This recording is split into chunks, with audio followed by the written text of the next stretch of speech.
proudly present Philadelphia Phillies baseball on Comcast Sportsnet, part of the NBC Sports Group. 9 more warm-ups before the 2012 season arrives. Despite concerns around the diamond, there is little concern surrounding the mound. The arms of the rotation and bullpen are stretching out into early season form as expected.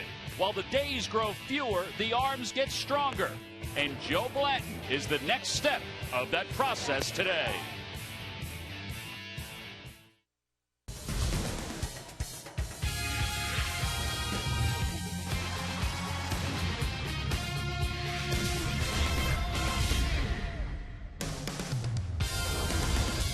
One time down in Fort Myers, one time here in Clearwater. That's right, Red Sox Nation comes calling on Bright House Field this afternoon as the Phillies and the Red Sox get together in front of another sold-out crowd here in Clearwater. Absolutely beautiful afternoon for baseball. Hi, everybody. I'm Tom McCarthy, along with Chris Wheeler. Joe Blanton takes the baseball today for the Phillies on the heels of an outstanding performance yesterday by Roy Halladay. And with all the questions about the Phillies' injuries this year and this spring, the pitching staff, the starting rotation, well, they've just kept on getting on. So far, so good, Tom. They have had a very, very good spring. They've stayed healthy. They've taken their turn. They've done their side days when they had to. And here's the way it's going to set up. Now, when you have a 5-man rotation, you know, somebody is not going to be in there. And we all know that that's going to be Joe Blanton right now, even though he has pitched so well. They lined it up so that Cole Hamels could pitch opening day at home because they know he can handle the pressure. That bumps Big Joe back. And Blanton has had such an outstanding spring that, you know, you think, well, you feel a little bit sorry for the guy right now. But, you know, guys understand that early in the year with the off days, rainouts, and things that happen, especially in East Coast baseball, that sometimes they may not pitch for a while. But he has done everything he could right now to be good this spring and to be in the plans when you have to go to that 5-man rotation and need all of them. Well, and the Boston Red Sox are here, as we mentioned. Jonathan Papelbon is not scheduled to pitch for the Phillies this afternoon, but he knows, and everybody in Boston knows, how the season ended last year for the Sox. Well, the last day of the season was so dramatic. All this stuff, within 5 minutes, teams were being eliminated. The Phillies, of course, beat the Braves. But we saw the Boston Red Sox late in the year in the same hotel that we were staying in New York, and they had a shell-shocked look even then. They almost were looking like, what could go wrong? And it certainly did go wrong. They would wind up losing the last game, and the guy who was on the mound when that happened is now a member of the Philadelphia Phillies, and Jonathan Papelbon talked about it. You know, you put so much hard work, you know, blood, sweat, some days some tears, but I think, you know, when you're put up against adversity, I think for some people the best comes out and some people it doesn't. But, you know, for me it was a test of who I am, and, you know, I feel like I've been able to move on from that and continue to go out and work hard. Think how many times we talk about it, Tom. A closer has to have a short memory, and Papelbon really needs one. So the Red Sox will start this year in the same frame of mind as the Atlanta Braves. Both teams had trouble in September last year. John Lester, he'll be the opening day starter for the Red Sox. He'll start today against Joe Blanton. Again for Blanton, it's his 4th start of the spring. Freddie Galvis continues to take some ground balls and get some at-bats at second base for the Phillies. A 3-hit day yesterday. He's back in the lineup, which we'll get to when we return. Phillies baseball is brought to you by your local Tri-State Toyota dealers. Go Phillies, go Toyota, moving forward. By Citizens Bank, we're for homes. Talk to us today about how we can help guide you to the loan that's right for you. And by Xfinity, only from Comcast, the official HD triple play provider of the Phillies.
All right, I know you're tired of us saying it, but it is a gorgeous day today here in Clearwater, Florida, as the Phillies and the Boston Red Sox get together for the only time here in Clearwater. The Phillies have already been down to JetBlue Stadium, the new home of the Boston Red Sox in Fort Myers, but there's always a buzz when the Yankees or the Red Sox come to Bright House Field. Let's take a look at Bobby Valentine's Boston Red Sox lineup, brought to you by Xfinity, only from Comcast.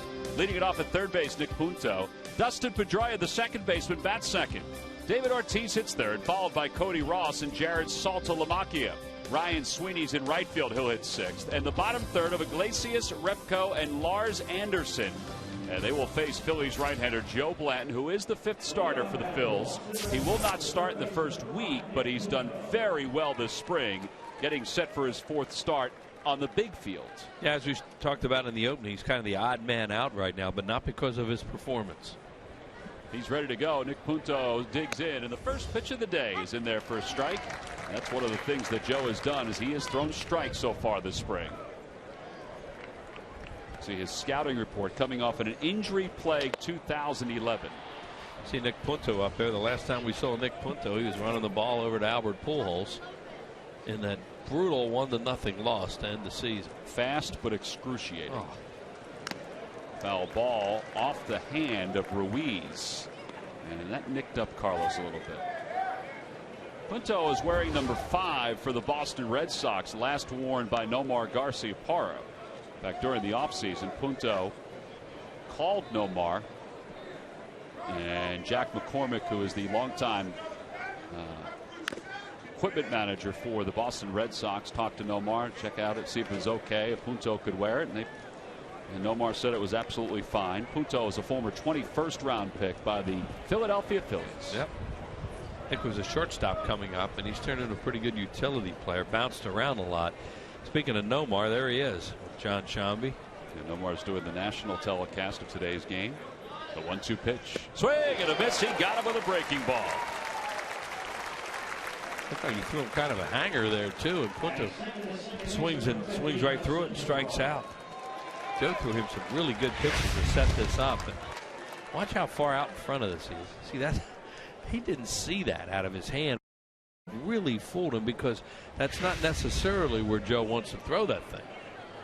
Well, one away, and here is the former American League MVP Dustin Pedroia, lifetime .305 hitter, who this spring is hitting .273 in 12 ball games for the Red Sox. Phillies playing the pull. Wigginton's way off the line at first, and it's 1 ball and 1 strike to Pedroia. Look where Wigginton is, right there, and there's the bag.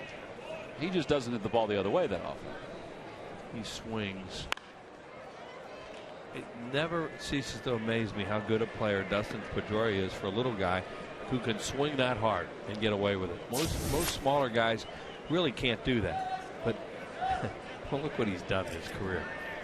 He's really, really good. And as far as Terry Francona was concerned, when he was there with the Red Sox, he was his guy in the clubhouse. This guy in Varitek, when Varitek was a leader and a good player. Well, there you go. It goes the other way in the air, and that's going to go out of the ballpark. That is a long home run. Dustin Pedroia, with his 10th hit of the spring, gives the Red Sox a 1-0 lead here in the first. The wind's blowing out again to right, like it was yesterday, so you're going to get some help out there. But that's an example of Pedroia, too. How hard he swings and the torque he generates.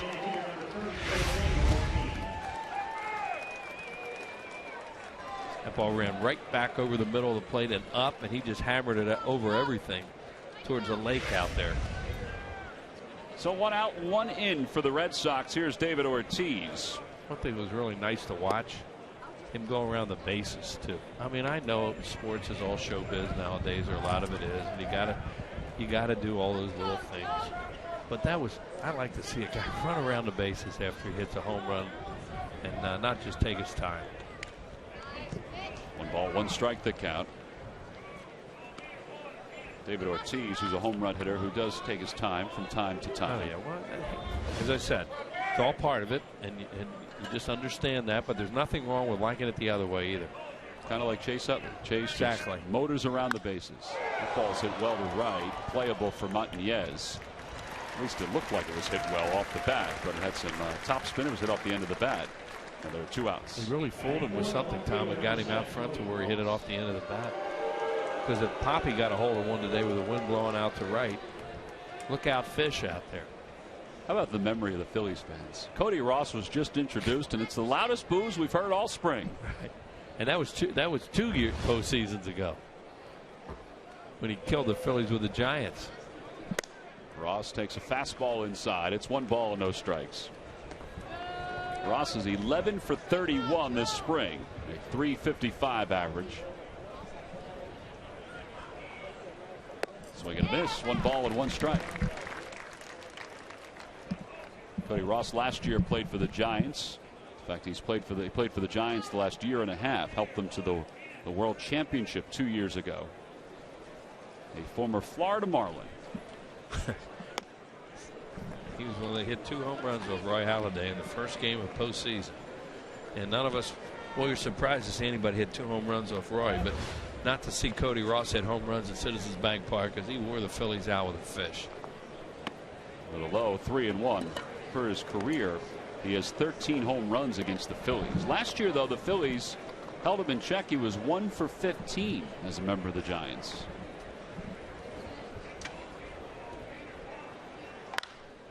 Towering fly ball, left center field. Victorino is there. It's going to slice back towards center a little bit more. And the side is retired. So 2 fly ball outs, a strikeout, but sandwiched around a Dustin Pedroia opposite field home run. The wind took it right over the concourse.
One nothing Red Sox as we go to the bottom of the first inning. Let's take a look at Charlie Manuel's starting lineup for this afternoon's ball game. It's brought to you by Xfinity, only from Comcast. Leading it off at shortstop is Jimmy Rollins. Placido Polanco, the third baseman, bats second.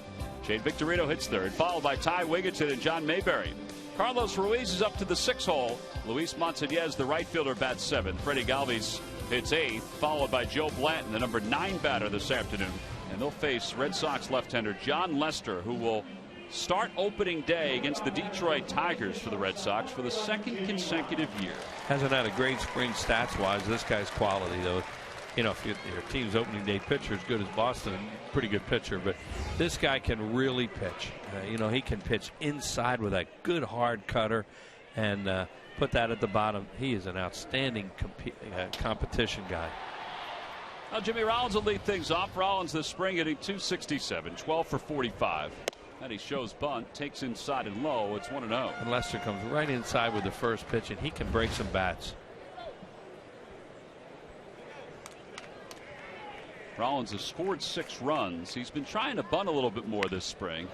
And he hits one off the end of the bat, a foul ball. The ball was just foul. Lester's that one pitcher was here yesterday. I can't think of his name. One of the Orioles. Anyway, Mattis. Who was it? Mattis. Yeah, not Mattis. There was another guy later in the game. But anyway, he kept pitching everybody in. And Lester's a little bit like that, where you know you can open up and hurt him. Breaking ball in there for a strike. It's 1-2. Rollins thought that was a little too far inside.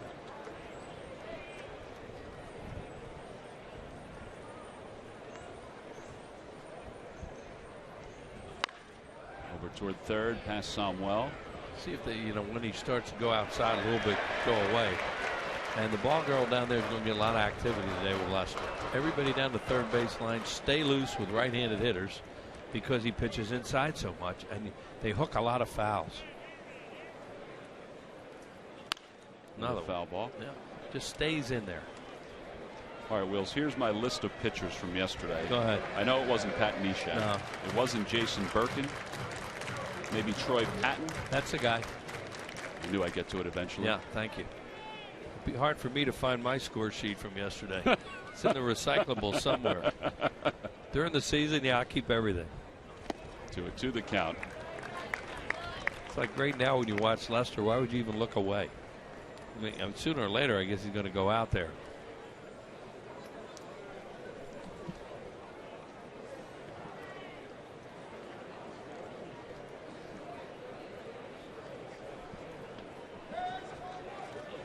There he did. And Jimmy really had to protect that time with emergency swing with 2 strikes because he finally threw a pitch away from him. It was well back into the crowd, and it remains 2 balls and 2 strikes. This lineup the Phillies have this afternoon is void of Hunter Pence. But these are probably the guys, other than Montañez, that Charlie Manuel will use for opening day against the Pirates unless something changes. Rollins is down on strike, so 1 away. Extended at bat, but Lester wins the battle as he goes upstairs. Yeah, he chased pitch out of the strike zone there. He just kept pounding him in. Then finally pitch up and away. So the 8-pitch at bat and the first out. And here's Placido Polanco playing in back-to-back ball games, which is a great sign. 10 for 19 this spring. He had a little bit of a hiccup at the beginning because of his surgery in the offseason, and then another hiccup midway through spring with a strained ring finger on his left hand. He looks like he's back to full strength. Grounder softly hit to shortstop. Iglesias is there. 2 outs. Boy, on opening day, some ballpark in the 40s. Oh, would that one hurt? Well, speaking of opening day and speaking of that style, John Lester says he hopes it's 5 below in Detroit. Sure. When he faces the Tigers. When you have the ability to, as a left-hander especially, because they're going to put a lot of right-handed hitters in the lineup, that you can go in there on a guy's thumbs all day, you want it to be cold. Because they don't want to swing at that because it hurts. Yeah, today not so much. 75 degrees. Nice today. Here's Victorino. And he pops the first pitch foul out of play. Shane has had a decent spring offensively. He's 14 for 49. 286 average, 9 runs scored to go along with the 5 RBIs. He was up in Lakeland yesterday. The Phillies had a split squad. They lost here, or tied here, excuse me, and then lost up in Lakeland. And he and Hunter Pence, Ty Wigginton, Juan Pierre, Scott Posednik, they made the trip to Lakeland. That was a 2-2 game until late when the Tigers got a 3-run home run that essentially put the game away.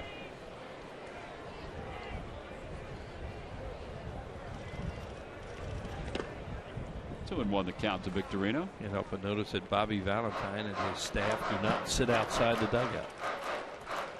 One of the few staffs that don't do that in spring training. Here he is. Bobby Valentine is the new manager of the Red Sox. You see he's won over 1,100 games. Tim Bogar is his bench coach. Bob McClure is pitching coach. 2-2 the count to Victorino. Maybe they figure it's just a little safer to be inside. Oh, it is. But it's unusual, isn't it? Not to see it's true. A staff outside. Chairs are there. 3 weeks into spring training, they probably figure they've gotten enough sun. I guess. Or maybe they figure I'm not going to get that close. Look at that. Sell those seats more. Oh, yeah. Yeah. Could use them here today.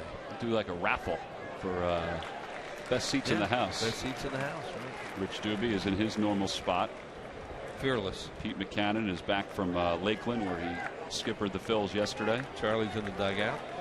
Sean Bowers is in the dugout too, next to Charlie. Ready to chase baseballs. Sean, one of the Phillies' fine clubhouse attendance. Good staff down there. 2-2 pitch. Breaking ball inside, 3-2. They really do a great job. They're hardworking, and especially this time of the year, where they're here so early in the morning, late at night. A lot of those guys can't wait to go home, get to a normal job. Ball's hit hard, but right at Iglesias. And he throws out Victorino. So a strikeout and 2 ground outs, an easy inning for John Lester. The Phillies made him throw some pitches, but he goes to the second with a 1-0 lead after a 1-2-3 inning.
Get suited up for spring training at the official online shop of the Phillies with the largest selection of authentic spring training gear, including clubhouse caps and t-shirts, jerseys, sweatshirts, and more. Get set for spring at the official source, thephillies.com shop.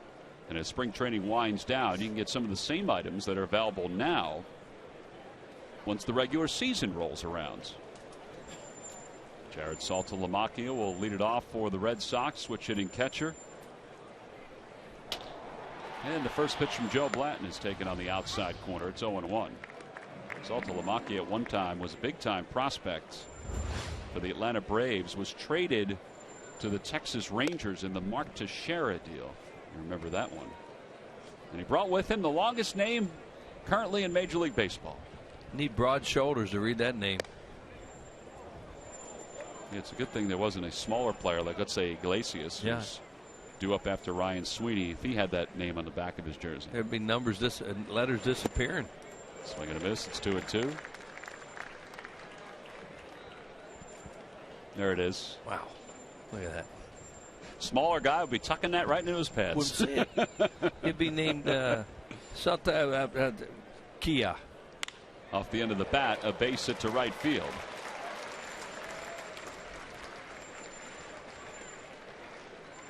Well, a guy who has a shorter name than Saltalamacchia is Greg Murphy. Murph, what do you got?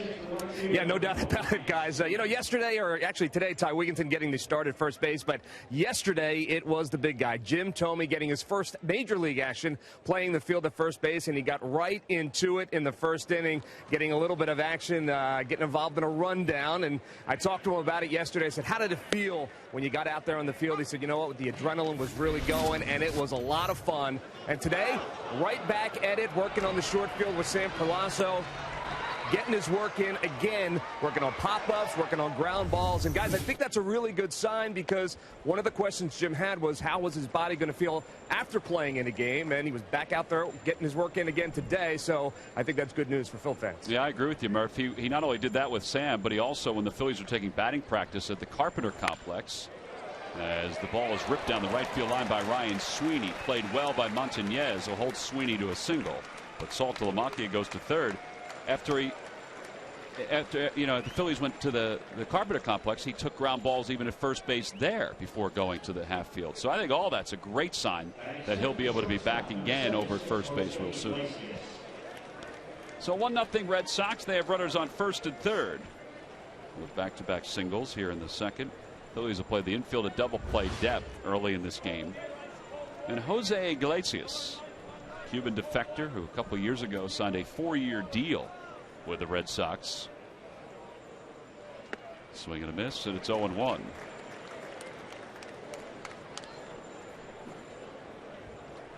Just 4 for 23 this spring. They got a little battle going on at shortstop because they traded Marco Scudero to the Rockies, so shortstop was open when spring training began.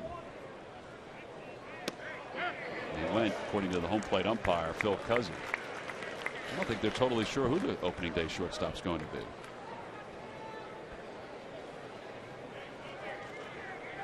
Phil Cuzzy behind the plate.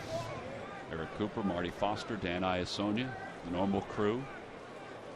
0-2 pitch.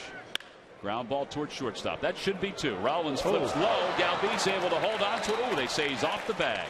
A run scores, and it'll be an error charge to Jimmy Rollins. It's 2-0 Boston. Wow.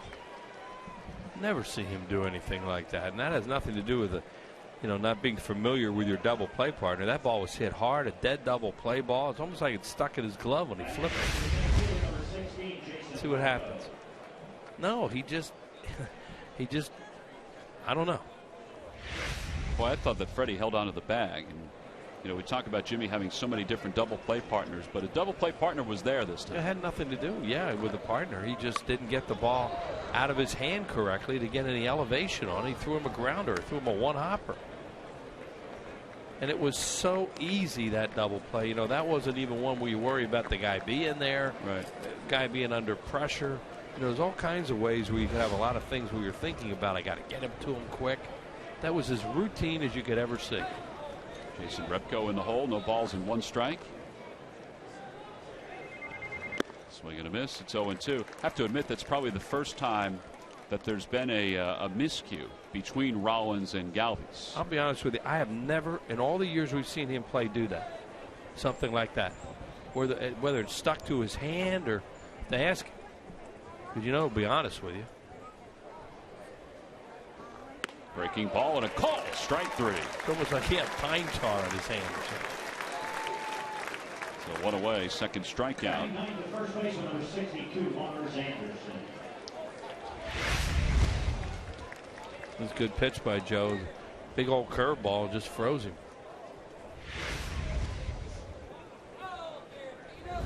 1 out now for Lars Anderson. 344 this spring. Anderson was selected in the 18th round in 2006. Last year in the minor leagues, he had 14 home runs and 78 runs batted in. And he takes a strike, and it's 0-1. Well,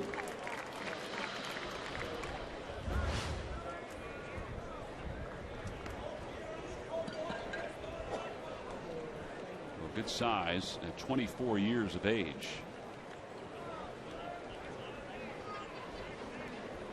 Check swing, and Ruiz isn't going to take any chances. It's a foul ball, but he made sure he went after it, and it's 0-2.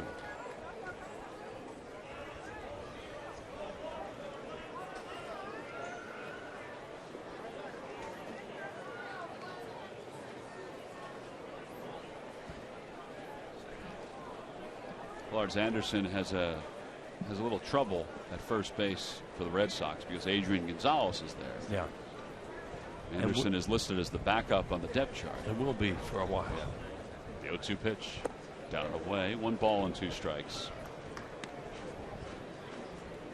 And on the Red Sox, the DH for the most part is Ortiz. At least for this year. He's being paid $14 million this year to be the DH. Yeah, there was some thought that his career could be over a couple of years ago, but he has rallied. 1-2 the count. Towering pop-up. Wow. That is a mile high up the first base line. Wigginton is there. Infield fly rule is called. So the batter's out. That was a big league pop-up. Sure was. That one, if we were inside, let's say, Tropicana Field, that might have hit the roof. Yeah. That's a catwalk shot.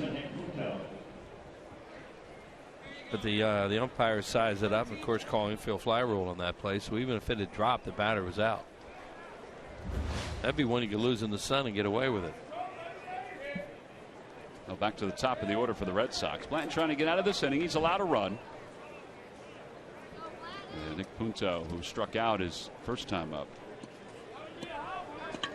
Punto overall last year in the postseason had 6 hits. And he takes a strike. He didn't hit particularly well, but they absolutely loved him in St. Louis.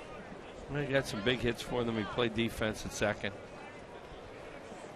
He's a really good fill-in player, a good extra man. Tried to hold. Did he go? Phil, did he go? Nope. I didn't even know if Phil Cuzzy needed help on that. I thought he went around, but it's tough to tell. I kept asking him to ask for help. He finally did. Sometimes I wonder if that's a code for the other umpires, where the umpire doesn't always ask for help because he's thinking, I got this one. And he wants the other umpires to know that. Well, if they don't ask, they think they have it. Fly ball down the left field line. Mayberry on the run, galloping under it, and the side is retired. 1 run in the inning for the Red Sox. It is an earned run despite the error by Jimmy Rollins. We go to the bottom of the second. It's the Red Sox 2, the Phillies nothing.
Tonight, gear up for the season as Marshall Harris talks to Ryan Howard about his injury, recovery, and getting back into MVP form.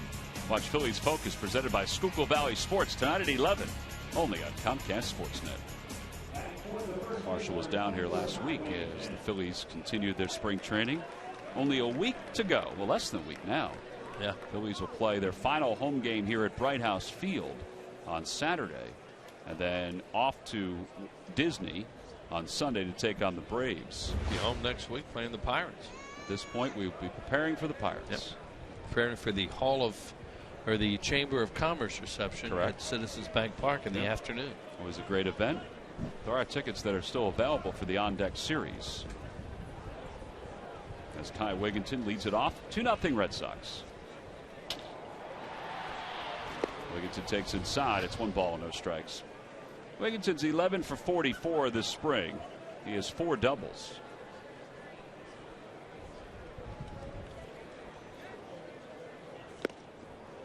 And it's 1 ball and 1 strike.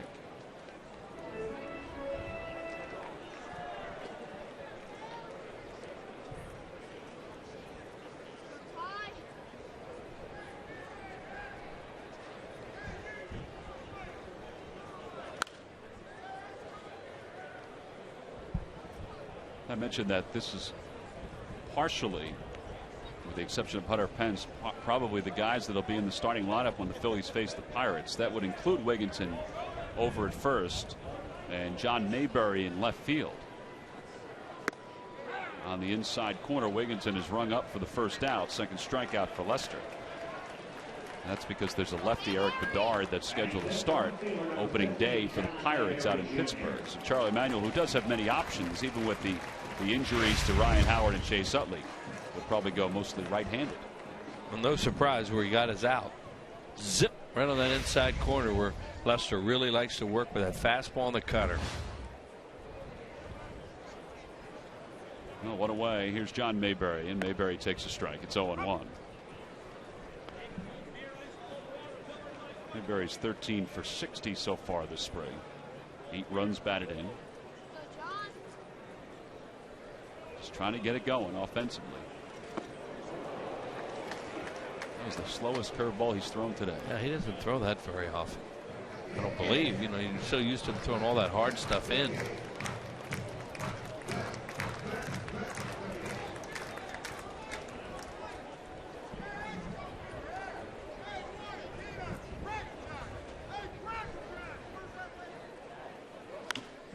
Right field, not hit that deep. Here comes Ryan Sweeney, and he puts it away.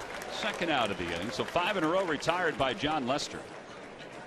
I mentioned he has not had a particularly good spring coming into this game. 11 innings pitched, 7 walks in those 11 innings. But so far today, he's faced 5 and he's retired all 5. Some pitchers are starting to rack up some innings in spring training. Roy Halladay is second to Madison Bumgarner in the National League in innings pitched with 20. Adam Wainwright leads the National League in earned run average with a 0 ERA. Mike Miners had a good spring for the Braves. He has a 0.96 earned run average. When he goes away from these hitters, they really start to reach because they're so locked in him pitching inside.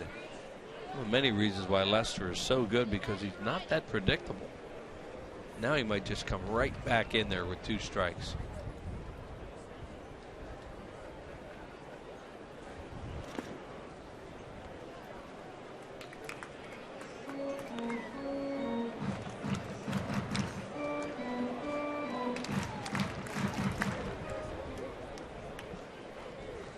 Lester's won 76 games in his career. He's also a cancer survivor.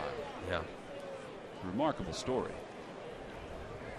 Swing and a miss, and that's his 3rd strikeout. Phillies go down in order for the 2nd straight inning. So 6 up, 6 down for John Lester. 1, 2, 3 go the Phils. Carlos Ruiz, the 2nd strikeout victim of the inning, the 3rd overall. So we go to the 3rd here at Bright House Field.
Chicago Cubs are in the National League Central. That means they come to town just one time. It'll be Friday, April 27th to start a 4-game series. It wraps around on Monday the 30th, and that's a Hatfield Dollar Dog Night. Tickets are still available.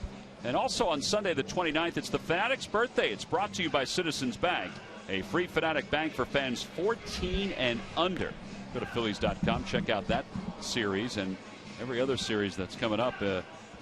in Philadelphia. That includes the on-deck series against the Pirates. Phillies down 2-0 as we go to the top of the third. Now Dustin Pedroia started the scoring for the Red Sox, going the opposite way. Talked about how hard he swings, and he jumped on that one. A lot of wind to right center today, and I believe a guy that size can hit a ball out to right center even with the wind. He takes strike one. It's 0-1.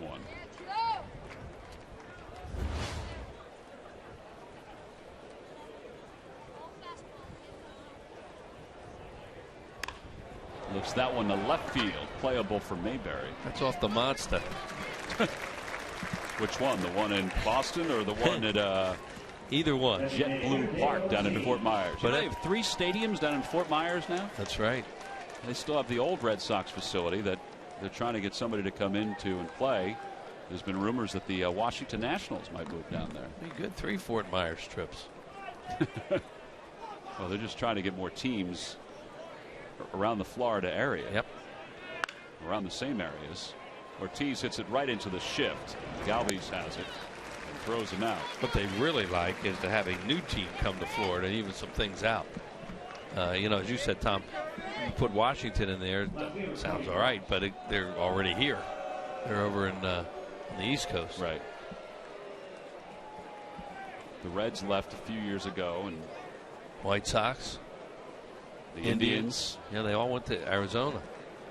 Dodgers. There have been a lot of reports that they're trying to get another team back to Winter Haven where the Indians were, as Cody Ross takes a strike, because they have a brand new amusement park that they're looking to feed off of. Yeah. And that's Legoland. Nats are over in Vieira, which is on the East Coast. And, you know, for years, you go over to East Coast and go to Dodger Town. The Dodgers were there forever. Even all those years they were in Los Angeles. And they finally went to Arizona, which made so much sense. 0-2 is fouled away. It remains no balls and 2 strikes. I guess depending on where you're going, whether it's Port St. Lucie or Jupiter, it's anywhere between 3.5, 4 hours. Even for you. Yeah.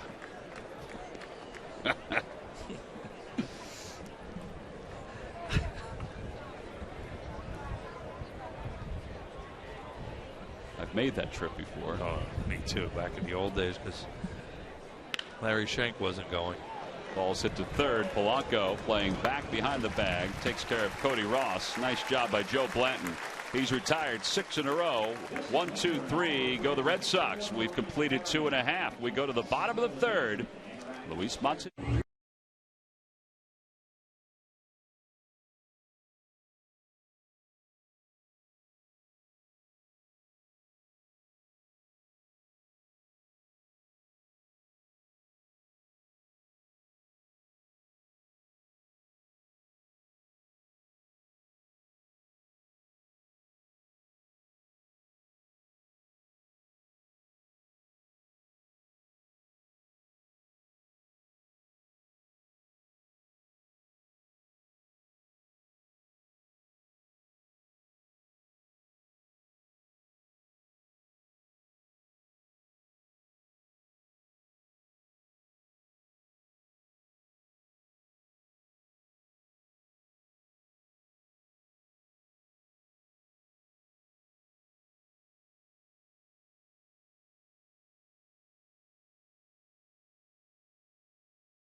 Phillies baseball is brought to you by the Quality Plus Ford stores and by Xfinity, only from Comcast, the official HD triple play provider of the Phillies. Last of the third. Phil's still looking for their first base runner. There's Chase Utley, who arrived back in camp a couple days ago, met with the media yesterday. We talked to him yesterday, and he is in the dugout watching today's ball game, working on getting himself back into the lineup, and hopefully that will be very soon. I thought he was in very good spirits yesterday. I thought he sounded optimistic when he met with the media, and I thought he sounded optimistic when he talked to us yesterday too. Luis Montañez will lead it off, having a very good spring. Yeah, he did sound optimistic. You know, he's not going to let people get a real insight to him anyway. But yesterday I thought he opened up a bit, and he really did get a feel on how he is feeling. Montañez lines it to left. That's the first hit of the day for the Phillies. Cody Ross backed up on it. And Montañez took a wide turn around first, but it didn't go far enough to allow him to advance.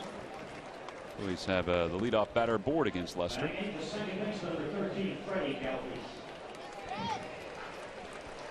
He also was very complimentary of Freddie Galvis, who's been filling in at second base for him. And Freddie has done a fine job.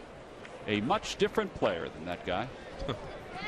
Most people are much different than that guy. I love the way he answered that question when I asked him about backing off a little bit. It's not in his DNA. No. He was basically, I'll be back, and I'm going to play the same way I always play. Just can't change that. You know, I talked to him a long time ago when he first came up about his style of play, and he said that he never wanted to regret not running a ball out or diving for a ball or doing everything he can or he could do to win a ball game. He said he just didn't want to have that kind of regret. No. He won't. Galvis takes low, 1 ball and no strikes.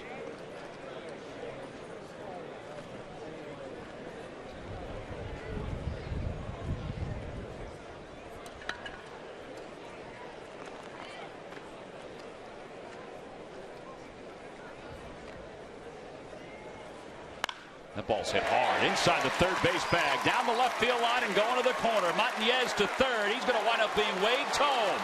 He's heading to the plate. The throw to the plate by Iglesias. Boy, that was a heck of a relay. And Montañez is a dead duck at home. And Juan Samuel knows, you know, the pitcher's coming up and there's still nobody out. And what he saw in that corner was there's no way that Ross was going to be able to get that to an infielder in time to do that.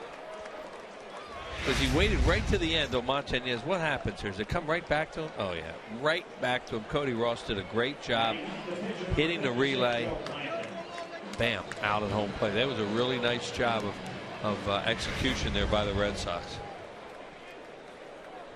So Ross to Iglesias to Saltalamacchia. And Montañez is gunned down. That was a really good throw by Iglesias, too. Yeah, well, he hit the first cutoff guy there and hit him right up high, and that's where the guy wants it, because then you can just wheel and throw in the same motion. Sure. You know, if the throw's too low, then it takes a little extra time to catch the ball and then get yourself set. But when the throw's up high like that, it's where it's supposed to be. Doesn't always happen that way. Nice job by Cody Ross, too. Well, and one that count to Joe Blanton showed no signs of trying to move the runner over to third with 1 out already. Get a chance to bat in the spring training game. Red Sox are using the DH. The Phillies are not.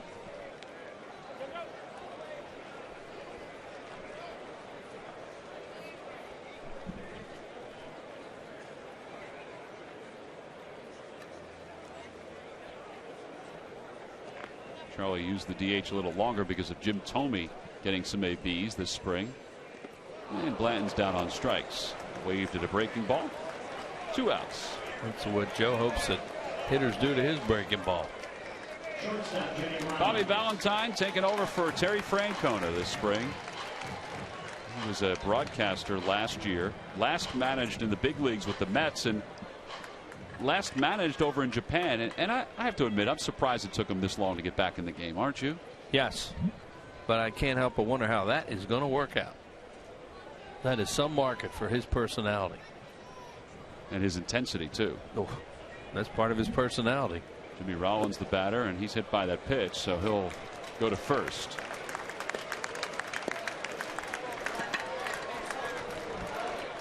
Lester didn't seem too pleased that Rollins didn't get out of the way, but it's the way the game is played. Bobby Valentine first was the manager of the Texas Rangers, was under 500 with the Rangers. At that point, though, the Rangers were not a very good franchise, and he finished second in 1986. And then with the Mets from 96 to 02, went to the World Series in 2000 to face the Yankees. Also won a championship in Japan. Well, he really knows the game. There's no doubt about it. I listened to him last year. You always learn something.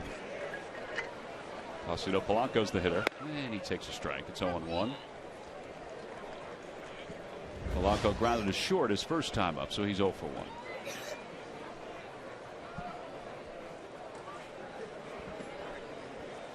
Everybody knows last year there was a lot of controversy surrounding the Red Sox and some of the issues that were going on in the clubhouse. As Polanco lifts it to right field, floating back on it is Ryan Sweeney, and he makes the catch. So they go from Terry Francona to the opposite end of the spectrum, really, in Bobby Valentine. So Freddie Galvis thought he had an RBI double in the books, but the Red Sox gunned down the base runner, and Lester's through 3 without allowing a run.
Well, I mentioned before to take a look at Phillies.com for the upcoming Phillies schedule with all the promotions going on, including all the Dollar Dog Nights. Now, the first Hatfield Dollar Dog Nights will be Thursday, April 12th, when the Phillies take on the Florida Marlins, and Monday the 30th, when the Phils take on the Cubs.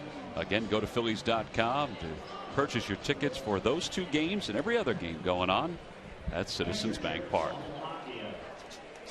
We go to the top of the 4th. Red Sox up 2-0. Folks soaking in the sun down at the picnic area here at Bright House Field. Gary Matthews joins us up here in the booth. Jared Saltalamacchia will lead it off against Joe Blanton, who pitched a 1-2-3 third. And Blanton fires a strike to start the 4th.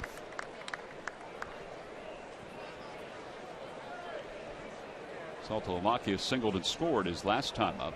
That was back in the 2nd. Football, it's a pretty good pop on it right there. Yeah. Scored on that fielder's choice. That's when you want that double play. That's when you got the ground ball, just didn't get the double play. J-Roll wasn't able to give a good toss.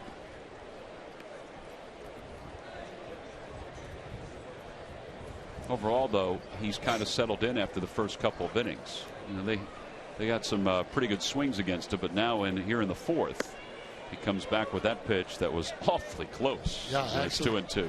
Wanted that pitch. You can always tell by the pitcher's reaction whether or not they feel that that pitch is a ball or a strike. Mostly strike. Balls to center field. Victorino on the run toward the alley. He's under it. And there's the first out here in the 4th. So again, Saltalamacchia didn't square that ball up at all, and that's the difference for Blanton here in the last couple of innings, is that there's some extra movement getting away from the barrel of the bat. Very good point. When he has that movement, very difficult to square the ball up. And you know, Joe, who won't throw the ball by you a lot and get his strikeouts, he's going on maybe tricking the hitter, slider in the dirt. goes on a lot of his control. He needs that to be successful. Here's Ryan Sweeney, who takes a strike, and it's 1 ball and 1 strike to Sweeney. Sweeney is slated to be the everyday right fielder for the Red Sox. It'll be Crawford in left when he's healthy, Ellsbury in center, and Sweeney in right. The Red Sox have made some changes, obviously, to their team this year. Saltalamacchia is now joined by Kelly Shopik. That ball is cracked foul behind the plate. Gonzalez is still at first. Pedroia is still at second. Mike Aviles, Nick Punto, Iglesias, they're all part of the mix at shortstop. Yep. Youkilis is the third baseman. We said Crawford is still banged up. Ellsbury is an MVP candidate, and Sweeney's in right. So they're not the same team as they were last year. Iglesias, though, you got to like that arm that he has. Bullpen is different. Melanson is setting up now for Andrew Bailey, South Jersey pitcher. Well, we're very familiar with Cody Ross. You know what a hitter he can be, what a streaky hitter he can be at times. Right-handed hitter. And a call, strike 3. Pretty good placement. He had Sweeney buckling a little bit on that. 2 outs here in the 4th, and that's the 3rd strikeout for Blanton.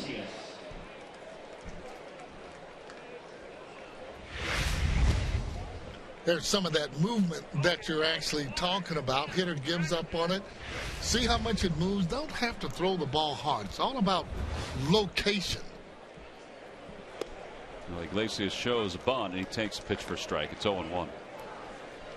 Another one of those kids that has the glove, just don't know whether or not he's going to be able to hit enough. But he has a very good arm, very good glove. It's that one toward the hole, and that'll get between Polanco and Rollins. And a base hit for Iglesias, the first hit for the Red Sox since we began the 2nd. And overall, it's their 4th hit of the day. Hey, Iglesias last year hit .235 as a minor leaguer. So he's aboard, and Jason Repko will be the hitter.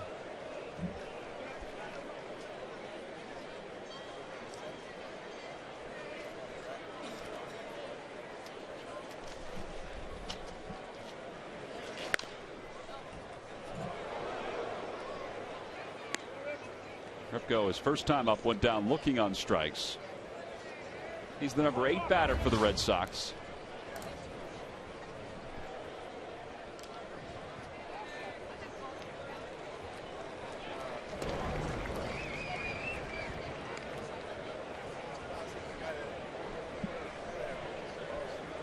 Not hitting for a very high average this spring. For a hitter, you always like to be somewhere around 280 and above to make you feel good. What about this last week of spring training, though, Sarge? As a hitter, what are your thoughts? I mean, if you're having a bad spring, you're trying to finish strong. If you're having a good spring, you're trying to keep your swing level. What are your thoughts? Actually, even having good or bad doesn't really matter. What you'd like to do. Hank Aaron talked about that all the time. You want to be hitting the ball and seeing the ball hard those last 3, 4, 5 days. You just want to be able to take that right into the season. You know, you have just the opposite effect. If you're not hitting the ball hard, now you're wondering whether or not you're going to start off the season in a slow manner. 1-2 the count to Repko. And a breaking ball, a little high, and it's 2-2. Now that ball up a little. A little different curveball from Joe. Saw it earlier in the game when he was able to get Punto to start the game. Well, you can tell the confidence in that pitch. He's starting to throw it whenever he would like, and it has good break on it.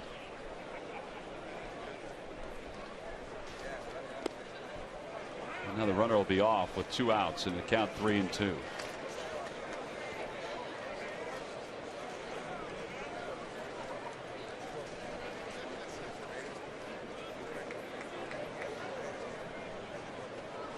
Runner goes, broken bat.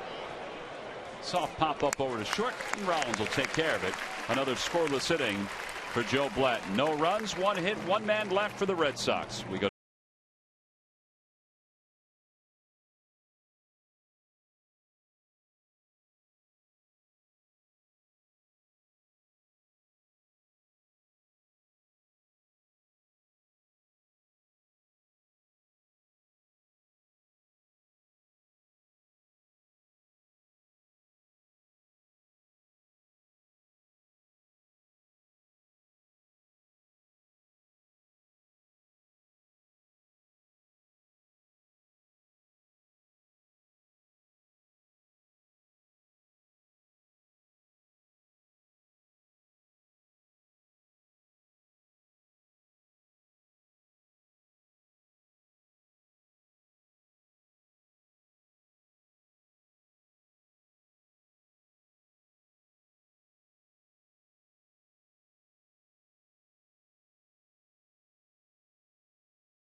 Phillies baseball is brought to you by W.B. Mason. You can't go wrong when you buy right. And by Chevrolet. See your local Chevy dealer. Visit ChevyDealer.com.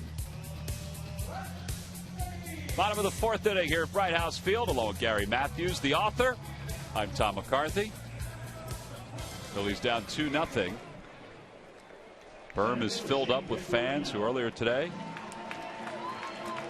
got a chance to watch the Phillies take batting practice on the backfield on the Carpenter complex. And there were a lot of people back there. Well, I'd like to see them hit. A huge fan base. They like to be around them. There it is. You happen to be around Clearwater tomorrow. Jesse Biddle. You know, Phillies took Jesse Biddle in the first round.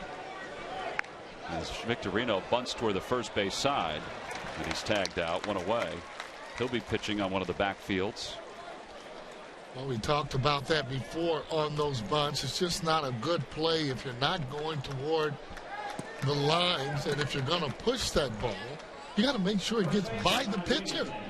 That ball there is just an easy play for Lester, so that's just giving up an at-bat. First pitch, so then you're not even looking at or working the count. If you're going to bunt, that's fine to do it, but make sure you go for the lines. And if you're pushing it, it's got to go by the pitcher. There hasn't been a whole lot of success bunting-wise this spring. Not at all. Yeah. You know, the only thing that they've shown is that they're receptible in being able to do exactly what the coaches want them to do. Well, I have to admit, I agree with you on that. The fact that they are receptive to it, you know, you're watching them work on it on a daily basis. And I'm not saying they never did that before, but they're really putting an emphasis on it even before the ball game. Well, that's trying to get guys on base. But again, Victorino, we've seen him. He's not a guy that, for me, that is a good bunter. I'd like to take my chances on him singling or hitting a double with his speed. 1-1 the count to Wigginton. A swing and a miss. It's 1-2. Well, guys like Jimmy Rollins, Juan Pierre's there every day. I mean, every day. Victorino's out there. Galvis is out there. Juan Pierre, I could see that. That's really part of his game. Always has been. He's a guy that likes to keep the ball on the ground and take advantage of his speed.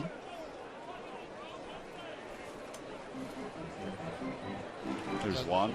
Just don't know if you want to go and change the way guys have been playing for a number of years to get them to try and do something else. And just one thought on it. And Wigginton takes a big rip, and he fouls it right into the glove of Saltalamacchia for the second out. So 2 outs. John Mayberry is the batter. Well, earlier today, Sarge was out signing his new book. That's right. He has another book out there. Sarge, tell us about the book. You and Phil Pepe. Phil Pepe is a longtime sports writer who now writes a lot of these books. And Dallas, how'd you get Dallas Green to write the foreword? What do you mean? I know Dallas. I mean, he's a good friend. He was more than happy to write the foreword on the book. And how was it? It was great. I just saw the book for the first time today. Honestly, I would have read it if I hadn't seen it until today. Well, I mean, I just actually ended up getting a copy, even though we had been. It was out. It was already to the house, and I hadn't actually seen it.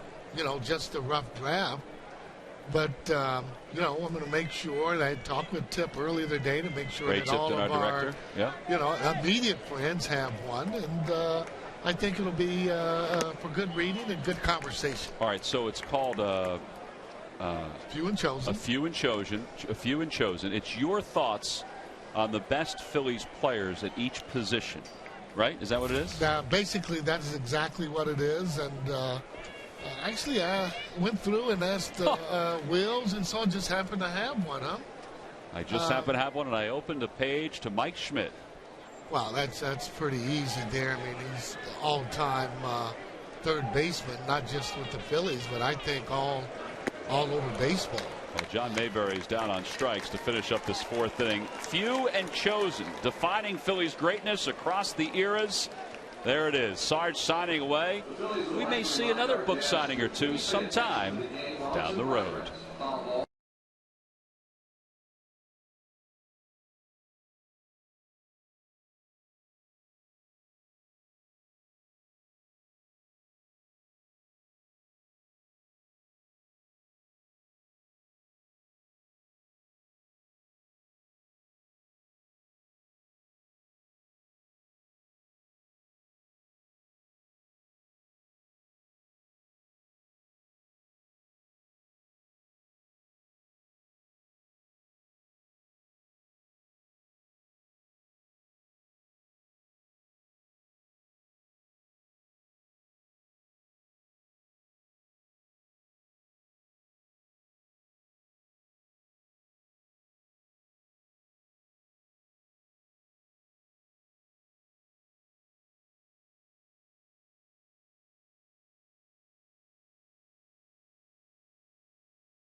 Sarge, the Houston Astros coming to town for the final time as a National League team. Monday, May 14th at 7:05. It's Teva Respiratory Asthma Awareness Night, a free Phillies Liberty Bell cap for all fans. Then Tuesday the 15th, Citizens Bank Business Person Special and a Model Sporting Goods Senior Stroll the Bases for fans 55 and over. Tickets are going fast. Order now at Phillies.com. 2-0 as we go to the top of the 5th. Joe Blanton battling John Lester and the Boston Red Sox. Joe allowed a single run in the first on a homer by Pedroia, and then a run in the second on a ground ball. Now we're here in the 5th. He's allowed just 1 hit since the second. All right, let me change that. He's now allowed 2 hits since the second, as Lars Anderson rumbles into second with a leadoff double.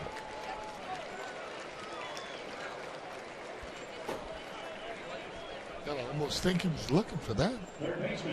He had some pretty good swings the last time he was up. He popped up. First pitch fastball. You know, guys are looking for that. Good hitters stay on that pitch, whether it's high, whether it's low.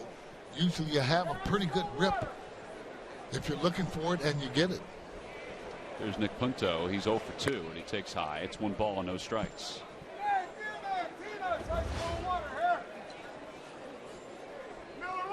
It's been a while since Nick Punto wore a Phillies uniform. He was traded along with Carlos Silva to the Minnesota Twins in the Eric Milton deal. That was a long time ago. Wow. Carlos Silva did start spring training with the Boston Red Sox, but then was released on March 17th. 1 ball, 1 strike the count to Punto, and he waves at the 1-1 offering.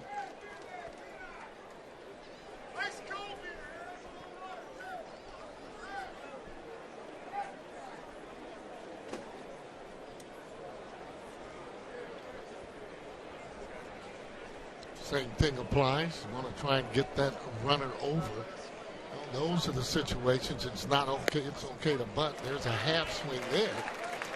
And then you're not bunting just for the line. It doesn't have to be a perfect bunt, because once you're getting over, you've done your job. Take a look at this half swing there. That just fooled them. A lot of movement as the ball goes out of the zone.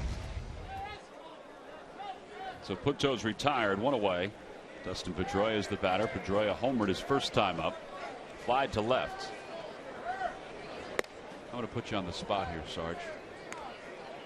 Pedroia, 2008 MVP. He's not a big guy. No. But he has some pop, as we saw in his first at bat. One of my favorite players. Give me a player that you remember that was like Pedroia. Size, swing, everything like that. I mean, was there a player in your era that was like him? Well, somebody mentioned Joe Morgan to me from the left side. I mean, Joe Morgan, that would be a good example, but I don't think. I almost think the toy cannon there with Houston that swings hard. Jimmy Wynn? Yeah, used to swing so hard. Pedroia here, when he's at bat, and I mean, you know him, he's going to tell you he's getting ready to put on a laser show, meaning that just about everything he hit is going to be hit hard. He's a small guy in stature. And I got to tell you, he has as big a heart as any of them. And the type of guy, you don't mind him being up there with the game there on the line, because you know what kind of effort he's going to give you. 1-2 the count to Pedroia with a runner at second. He lines it to left field. He will be there for Mayberry. Makes a nice play. It was sinking really fast. There are 2 outs.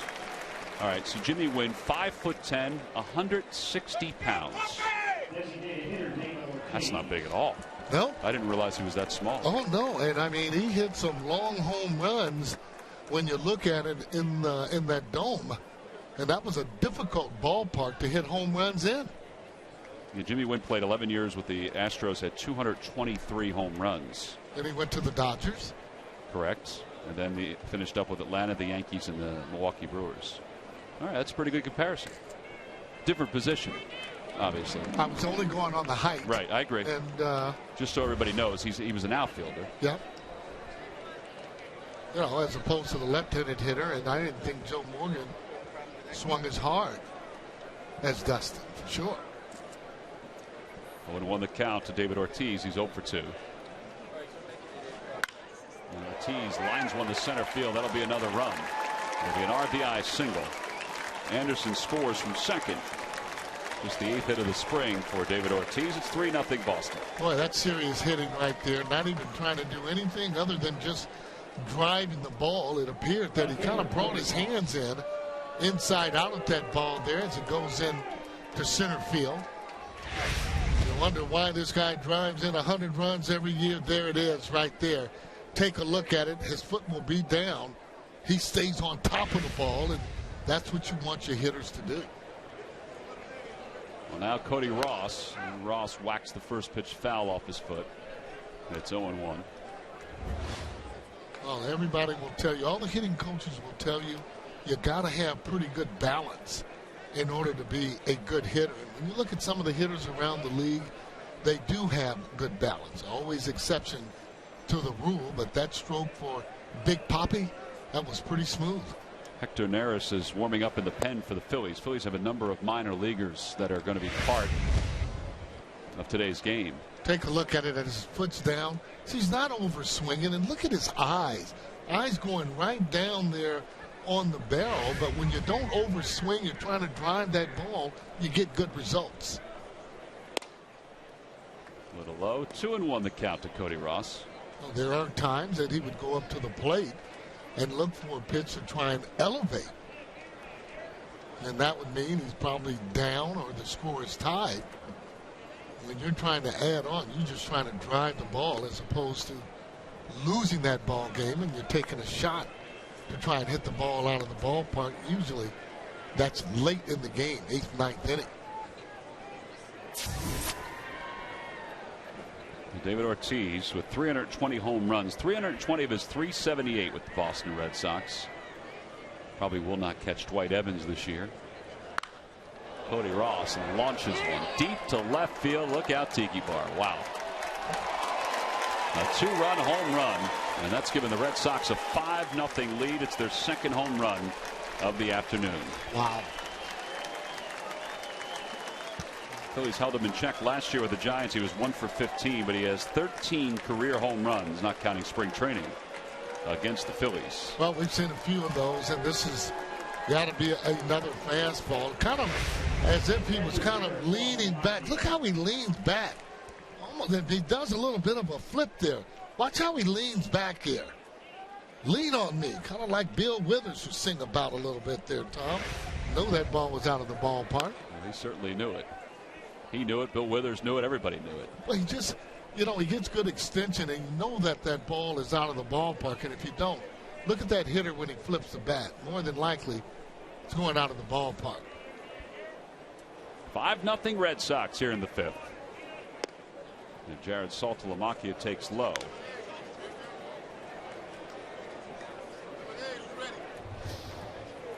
.83 pitches now for Blanton. He's probably almost done. Trying to get through this 5th inning. Well, same thing like pitchers.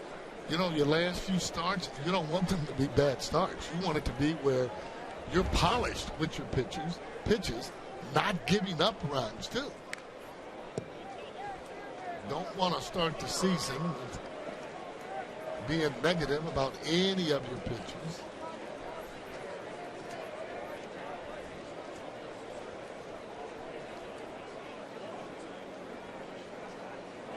Got him. Saltalamacchia down on strikes. 5 strikeouts for Blanton this afternoon, but he's also given up a couple home runs. This is the second one. Cody Ross lift off to deep left.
Tonight at 5 on Daily News Live, Michael Barkann and Phillies top sports writers have plenty of stuff to talk about. Watch the best talk of Phillies sports on Daily News Live. Tonight at 5, only on Comcast Sportsnet. Phillies down 5-0 as we go to the bottom of the 5th. Only 2 hits so far against John Lester. Sarge, some news around Major League Baseball.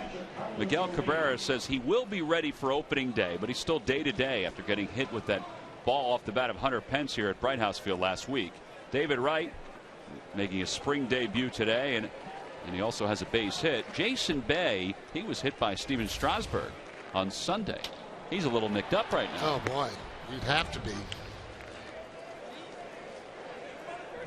Good to see Cabrera coming back after getting hit in the face with a hard ground ball off of Hunter Pence at this ballpark. 1 ball and 1 strike to count.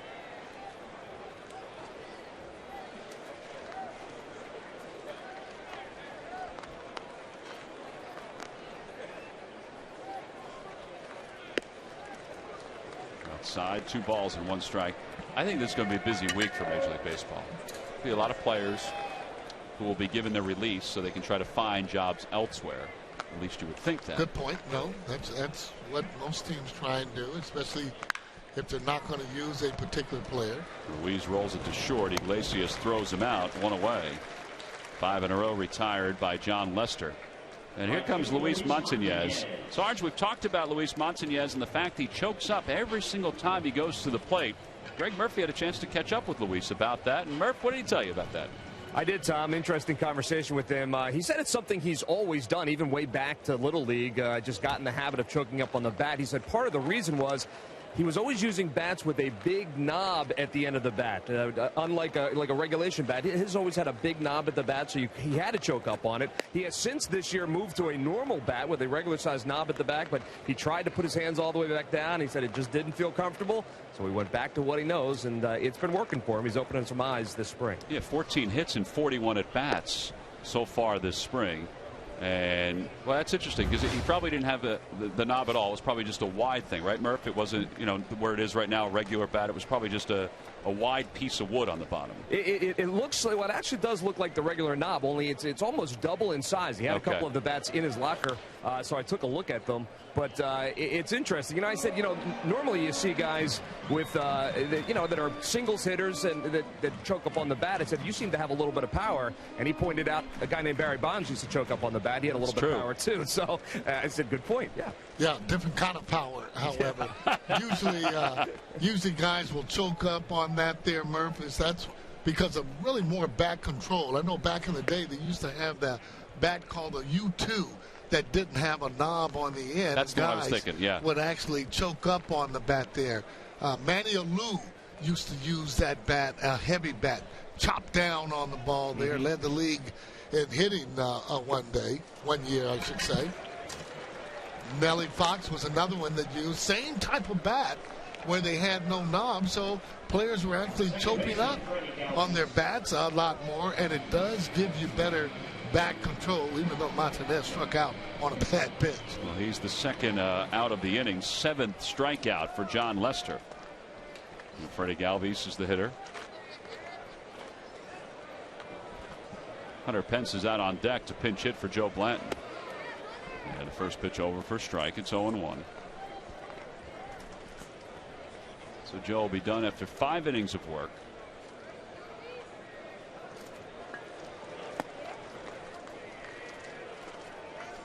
It's one of the things, though, Galvis is going to have to do. He's having a pretty good spring there. No doubt about it. But he's going to have to, like he is right now, kind of working that count. He's going to be hitting 8. Not going to want to go up and swing at that first pitch, have the pitcher coming up and having to take pitches. Both of them should take a lot of pitches, working that pitch count. 8th hitter and 9th hitter, unless he's a pinch hitter coming up.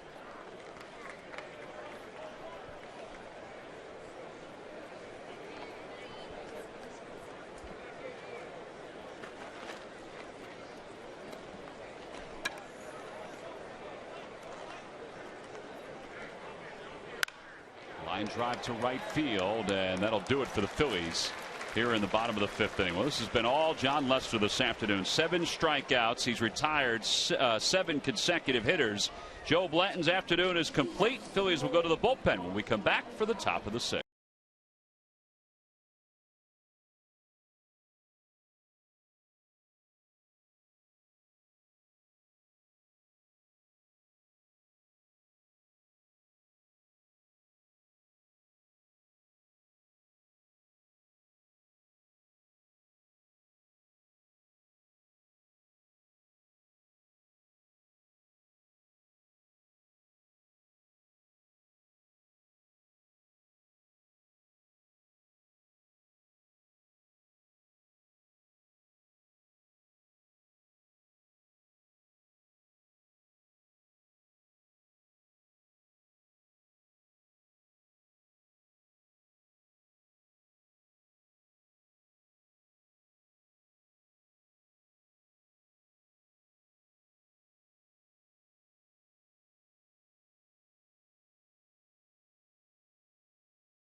Nothing as we go to the top of the 6th inning. They've managed only 2 hits today against Jon Lester, and not bad at times for Joe Blanton today, Sarge. Yeah, well, the 5 runs, though, was what you're looking at. But he's going to look at the movement, feeling good. That's a good pitch there. And you notice, though, when he keeps it out of the heart of the plate, he doesn't get hit. When you throw that ball near the heart of the plate, you get hit, and you get hit hard. That's why those 5 runs he's given up. But all in all, I think he's got to be pretty happy with some of the movement on his pitches there, and especially some of those breaking balls. I've noticed he's been throwing a lot more of those this spring, and it seems to be a pretty good pitch for him. Well, Hector Neris is the new pitcher for the Phillies. Neris is one of 4 pitchers who are on the roster this afternoon from minor league camp last year between Williamsport Crosscutters and the Blue Claws. He was at an ERA of a little over 2. There's Eric Kratz. He'll take over behind the plate. And the first pitch to Ryan Sweeney is in there for a strike. It's 0-1.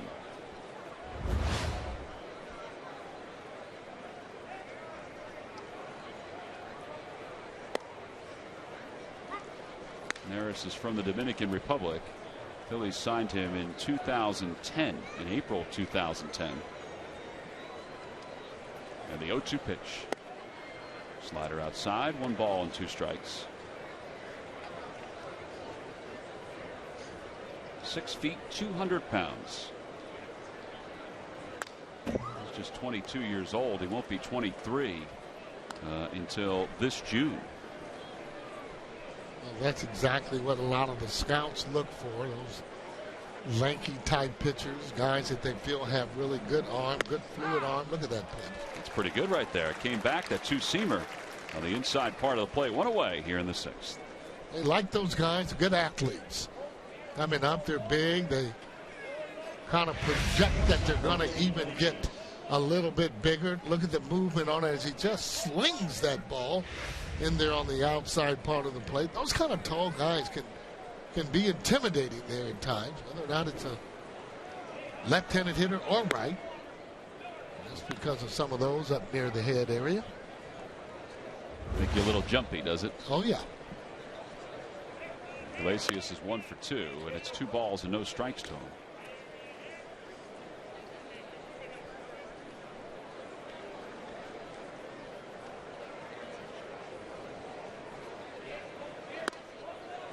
Phillies may use Neris for more than 1 inning here, because Kratz came in as part of what could be a double switch, so he could lead off in the bottom of the 6th inning. So Charlie can use him for a couple of innings. There's ball 4. So a strikeout and a walk so far here in the 6th for Hector Neris.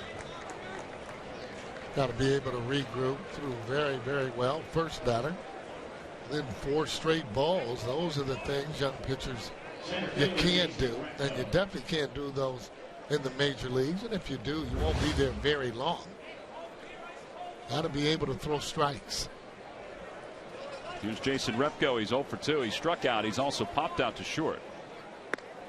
Takes inside. 1 ball and no strikes. It's 5 in a row out of the strike zone since the strikeout. Yeah, that was a breaking ball there. He just changed up on it to see whether or not he could get that pitch over it. He did not. He'll be back into the crowd.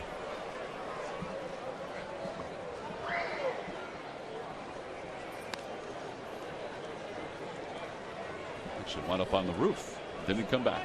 1-1 the count.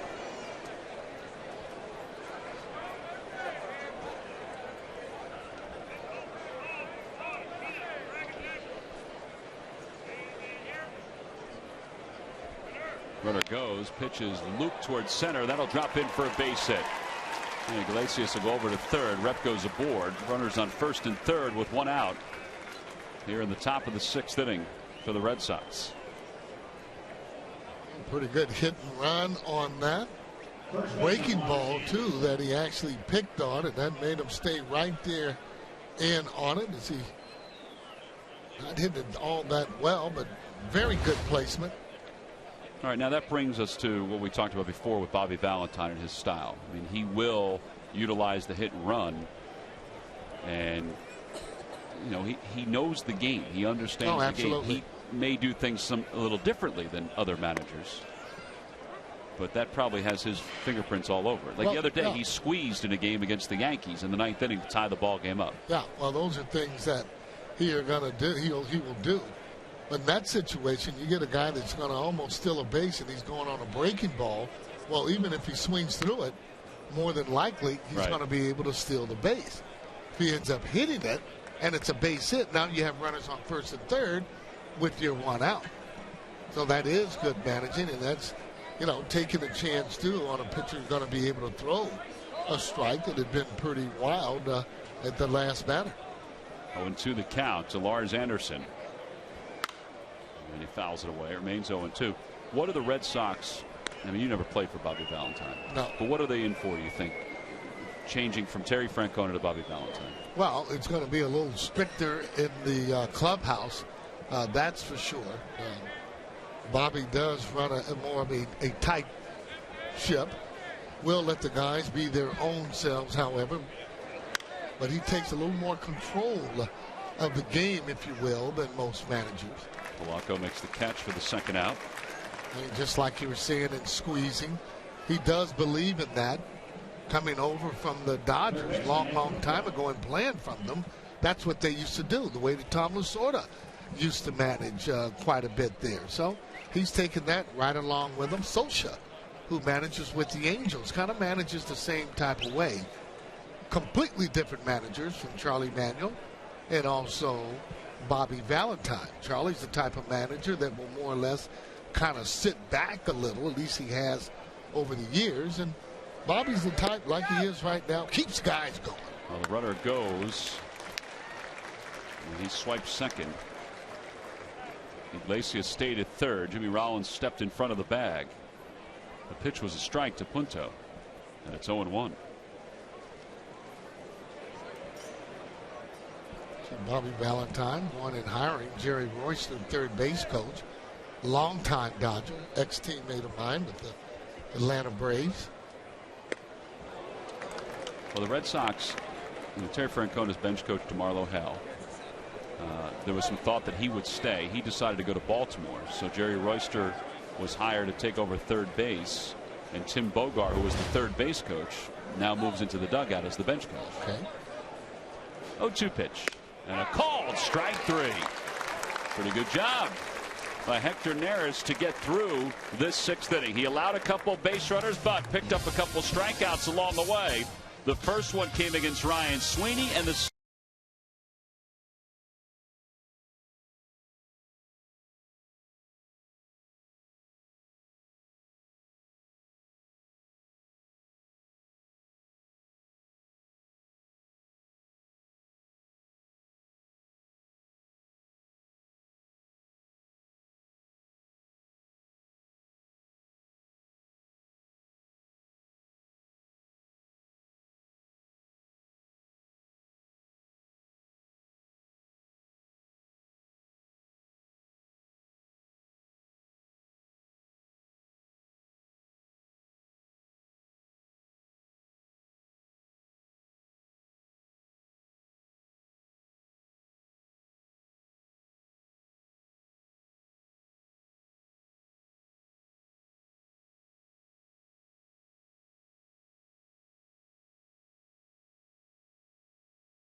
Phillies baseball is brought to you by Thomas Jefferson University Hospital. Call 1-800-JEFF now for an appointment.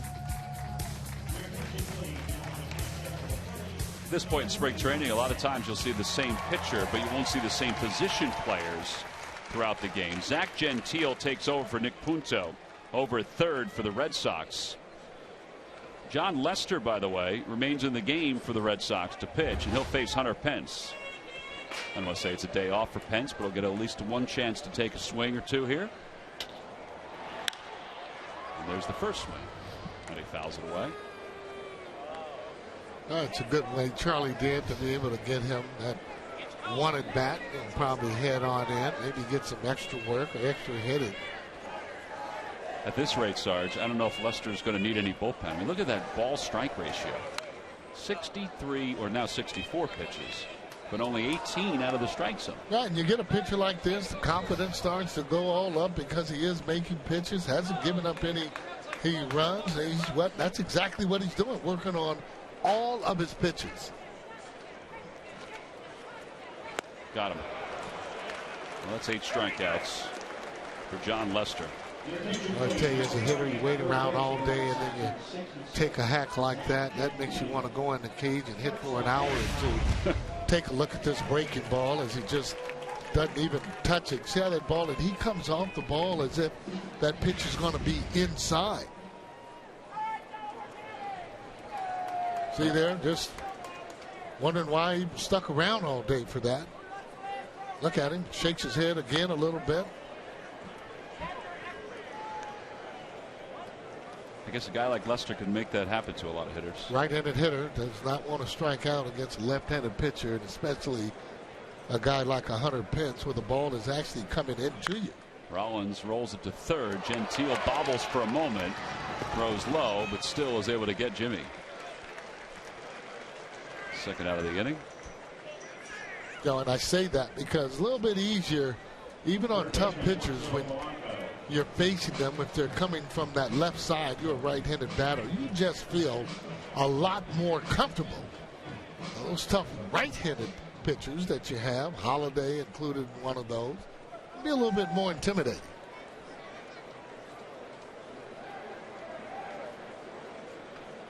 Plus, you know, Polanco's 0 for 2. And he delivers low to him. Phillies have just 2 hits. They came in succession in the third. Montañez a single, Galvis a double. That's it, though.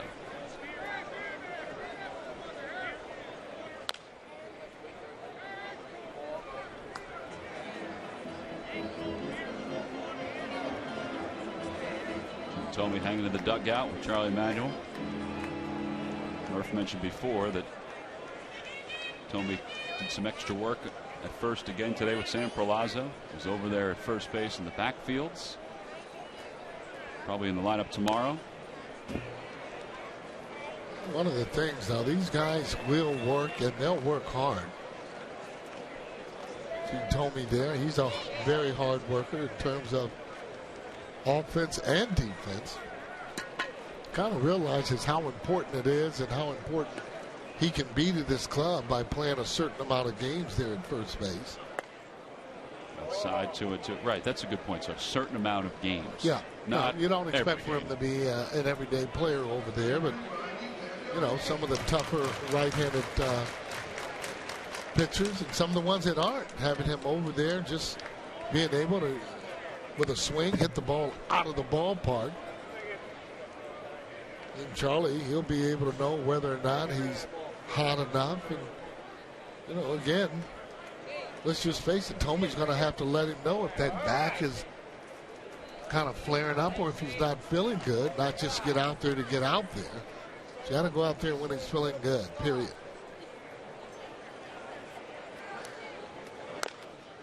Polanco hits that off his foot. 2 balls and 2 strikes the count.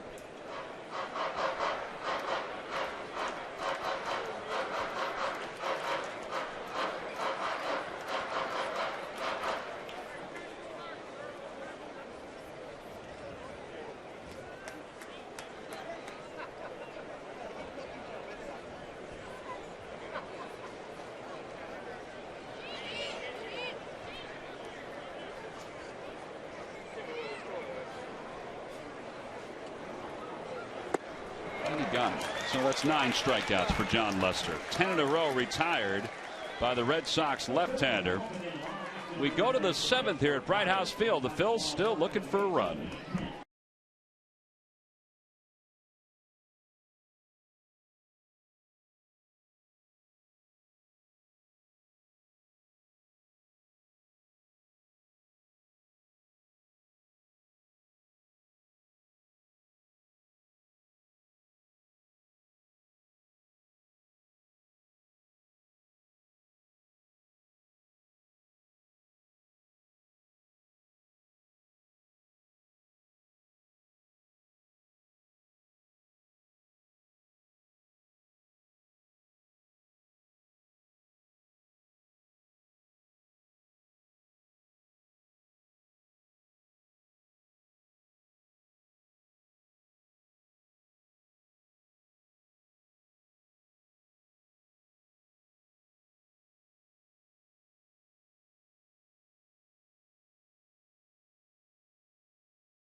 That's good stuff here this afternoon. It's kind of like watching Hamels and Lee and Halladay when you're the Phillies.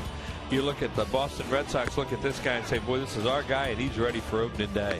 Started out by pitching in, and then using his breaking ball a little bit more for his backdoor stuff. Just a quality pitcher, John Lester, and the Phillies have not had much of a shot at him. Best shot they had at him was when they had a runner, Lou Montanez, thrown out at the plate early in the game. Look at how hard that cutter is right there. This guy is a big-time quality pitcher, and he has shown it here this afternoon. Red Sox with 5 runs, and I know you were shocked, Tom, as I was, that Cody Ross hit a home run. You know, he never does that against the Phillies. See, Dustin Pedroia had one early. Look what Lester's done so far. 9 punch-outs in 6 innings. Joe Blant pitched 5 innings for the Phils, and those are the hits so far. Well, the Phillies down 5-0 as we go to the 7th. Pete Orr comes on to play shortstop for Jimmy Rollins. Hector Luna is on to play third for Placido Polanco. Chad Qualls is the new pitcher for the Phillies. Qualls, 8th ball game, 4.70 earned run average. So far 7 2/3. On the roster of guys that are scheduled to pitch today, he was the only one that was listed behind Joe Blanton, and then there were a bunch of minor leaguers. There's some other backups that are there. We're not sure if we'll see any of those guys, or if we'll wind up seeing some of the minor league pitchers that have come over from the Carpenter complex. Dustin Pedroia is 1 for 3. Homered his first time up. It's that one a second. Galvis is there. Nice hop for him. 1 away.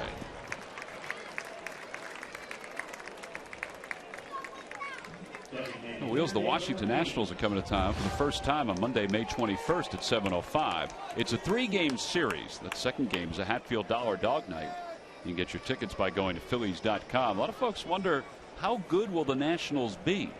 Well, we will see. Their pitching staff is pretty good. Bullpen not too bad.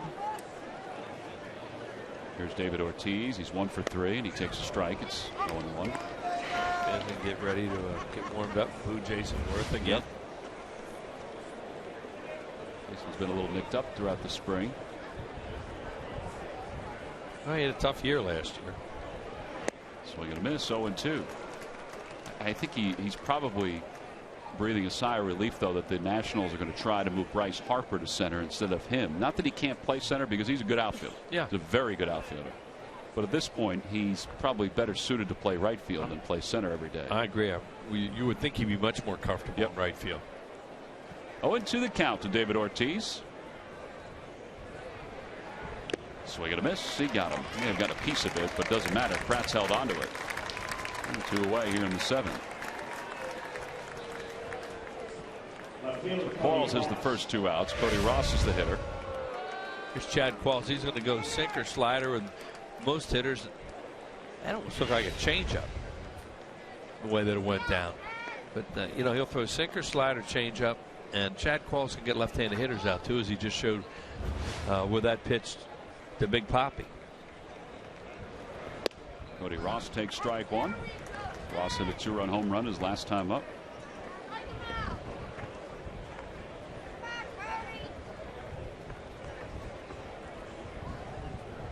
He's becoming the much-traveled Cody Ross now. Tapper toward the mound. Nice play by Qualls. Can he get it there? He does in time. Very athletic. Yep, Huh? 1-3 on the putout, and it's a 1-2-3 7th inning. Just the second one of the day for Phillies pitching. Time to stretch here at Bright House Field.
Phillies down 5-0 as we go to the bottom of the 7th inning. The sold-out crowd just got done stretching. Now they're doing the chicken dance as John Lester gets set to begin his 7th inning against the Phillies. He's allowed only 2 hits.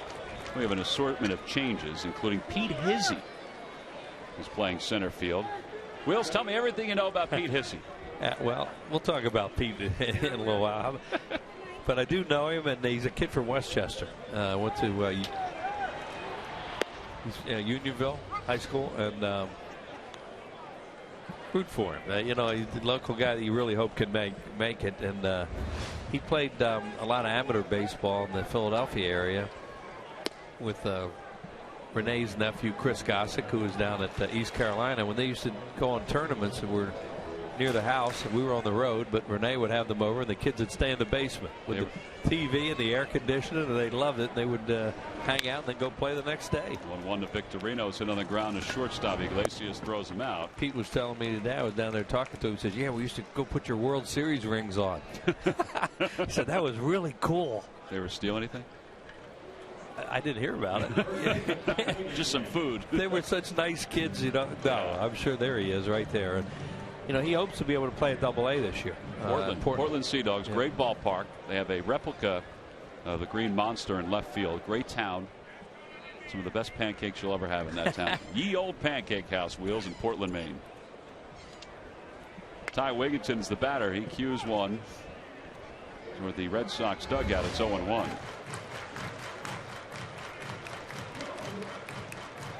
By the way, that was not Iglesias over at shortstop. It was Ryan Dent who made that play.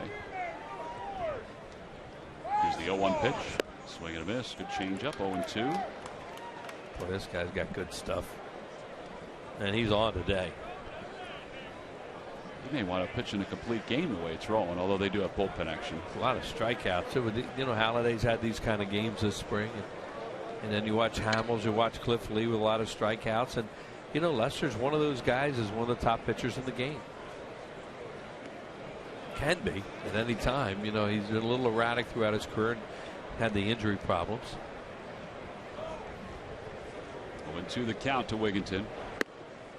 You pitch inside as much as he does, you really can open up the outside part of the plate for some weak outs. And that's kind of what I see he's doing here today, because he has them so conscious of the ball in that when he goes away, they're reaching for everything and they're not hitting it hard. The ball's hit toward the left of second base. And he'll come back in like that and jam a hitter with his cutter. I have to imagine that, you know, I was joking saying he could go the whole way. He really could go the whole way. But this is probably his last inning. See, he was away, and then here he comes trying to come back inside a little bit and top the ball.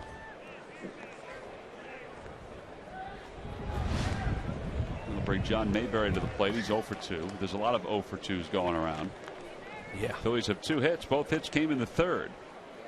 In fact, they've only had base runners in the third. He's wearing Mayberry out with slow stuff. Bullpen action for the Phillies. That's Brummett who's warming up.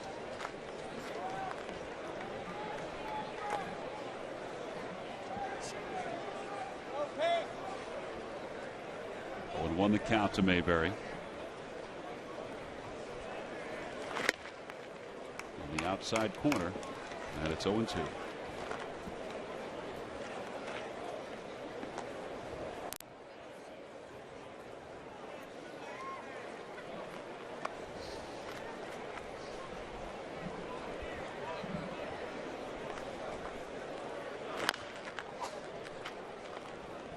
Foul ball, and it remains no balls and 2 strikes. Charlie's got his lineup card on. He's out. He's made some changes already. He'll make some more probably as we go through this lineup. He's looking for some runs, but they're not going to come against Lester today, it looks like.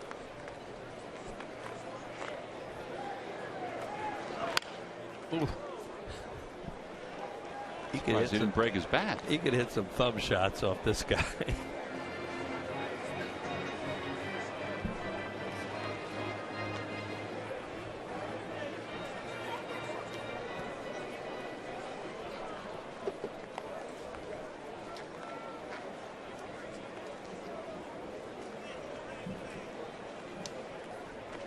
Try to go after that curveball again that Mayberry offered at him in his first swing. So 1-2 the count.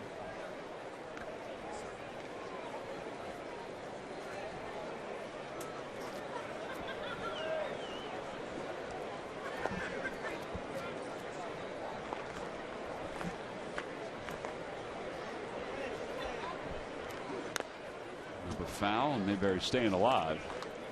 Saw a long at bat earlier in the ball game by a couple of different Phillies hitters. Jimmy Rollins had a long one. That was to lead off the game for the Phils in the bottom of the first.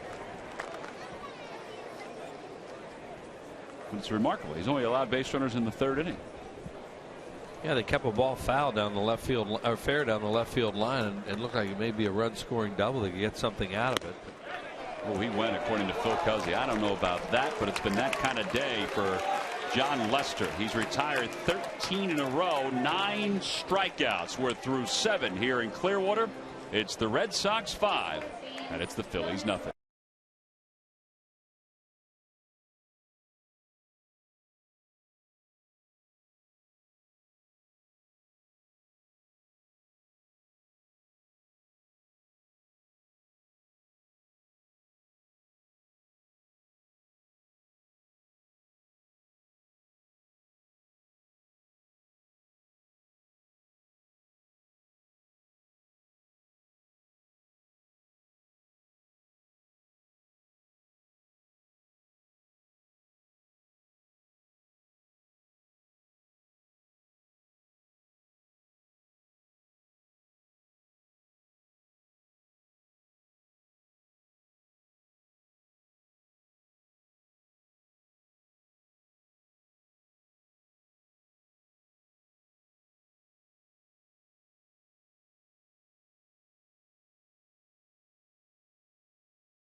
Is brought to you by Citizens Bank. We're for homes. Talk to us today about how we can help guide you to the loan that's right for you.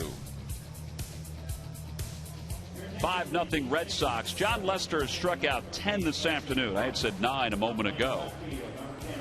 But it is 10 strikeouts for Lester. Tyson Brummett will take over for the Phillies. Brummett has pitched in one spring training game before this one. Last year in Reading and Lehigh Valley, 37 games. 5-12 and a 4.87 earned run average. He's got the big league relief pitcher beard going right now. Brummett over from the minor league camp. So because he was trying to say where the pitcher's hitting in the lineup, he keeps trying to give us the information. Very nice of him. It's very nice of him. I kept pointing over to where Don Gukin is doing the PA. Maybe he's already done that, and he's just trying to help out the telecast. Think so? No. Juan Pierre is in left field. And Lance Nix takes over at first. No, usually the press box is right behind home plate, which is where we are. Right. Here, the press box down the third base line just a little bit. Right. And I was trying to show them where to give them that. They'd appreciate it. We do too, though. Jared Saltalamacchia will lead it off against Brummett.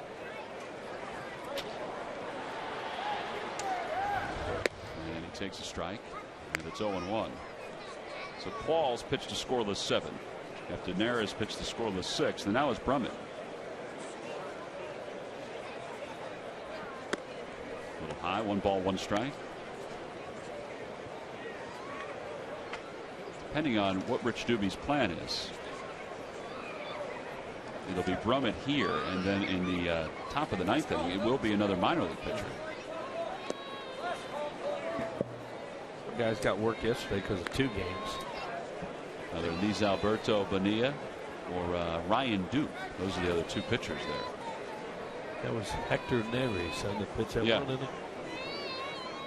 2-1 pitch. Sharply to second. Galvis is there. He is so fluid. I mean, his feet kind of got tangled up there, and he makes the catch. So 1 away here in the 8th. Murph has been wandering around the ballpark looking for just the right person to talk to, and he has found that person. Take it away, Murph. I sure have, Tom. You know, when you wander around the ballpark, of course, you see most of the fans here in Phillies jerseys. Plenty of Roy Halladay and Cliff Lee and Ryan Howard. But every once in a while, somebody goes off the board. Sonny from Wilmington, Delaware, you have gone off the board. Tell us, whose jersey are you wearing? Good guy, Mick Billmeyer. That's right, the bullpen coach who's sitting right down here in front of us. Let me get you to turn around so the folks at home can see the Billmeyer jersey. And now there's a story behind this because of where you sit at the ballpark, right? Yes, I sit over at I have season tickets next to the bullpen, so I was looking for a jersey to get, a shirt to get, and I just decided Mick would be a good idea.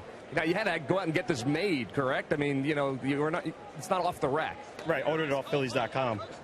So Mick Billmeyer jersey, and I asked Sonny if Mick's got a chance to see it yet, and you think he has? I think so. I think a couple people have pointed at me at the stadium, guys in the bullpen, like, I don't know. But I personally haven't seen him see it, but haven't talked to him or anything. Great stuff. You can look all around the ballpark, Tom, and every once in a while, the Mick Billmeyer jersey will appear. Sonny's got one on today, guys. That's outstanding, Murph. That is outstanding. Now, Murph, if you could find a Jesus Tiamo T-shirt jersey, then we'll bring that guy on, too. I am on my way to find it right now. They really have the bullpen covered. You find a Tiamo jersey. 2-2 the count to Ronald Bermudez, who last year played a AA and AAA. Mick is going to get a kick out of that. He has seen people wear his jersey, though. He had, like, the T-shirt jersey or the jersey before. Scott Fransky was telling me today he was walking around the ballpark before the ball game, and he saw a young lady wearing a T-shirt in honor of Rich Doobie. It wasn't the Phillies T-shirt jersey, but it was a jersey on the back that said Doobie Doobie Doo. Give him that every once in a while. Yeah, shut up. Toward the hole, or tough play. Ooh, not in time. I thought he made that play in time. Nice play. It sure was. So Bermudez is safe at first. Used to watch him. Pete Orpley's either third or second, not shortstop. Does a nice job in the hole. Footwork is tremendous, you know, to get set to throw. Got a lot on it and just beat the play. See how close that was. I think he's out. Thought so too. It's really hard to tell. Well, here's Ryan Dent up for the first time. And Wheels' boy is on deck. It's always nice when you see a kid from the area, you know, get a chance to play, because we all dream to be that kid. That's very true. That is all very true. I know, that's all I ever wanted to do. And ball 1 strike the count. Then reality set in.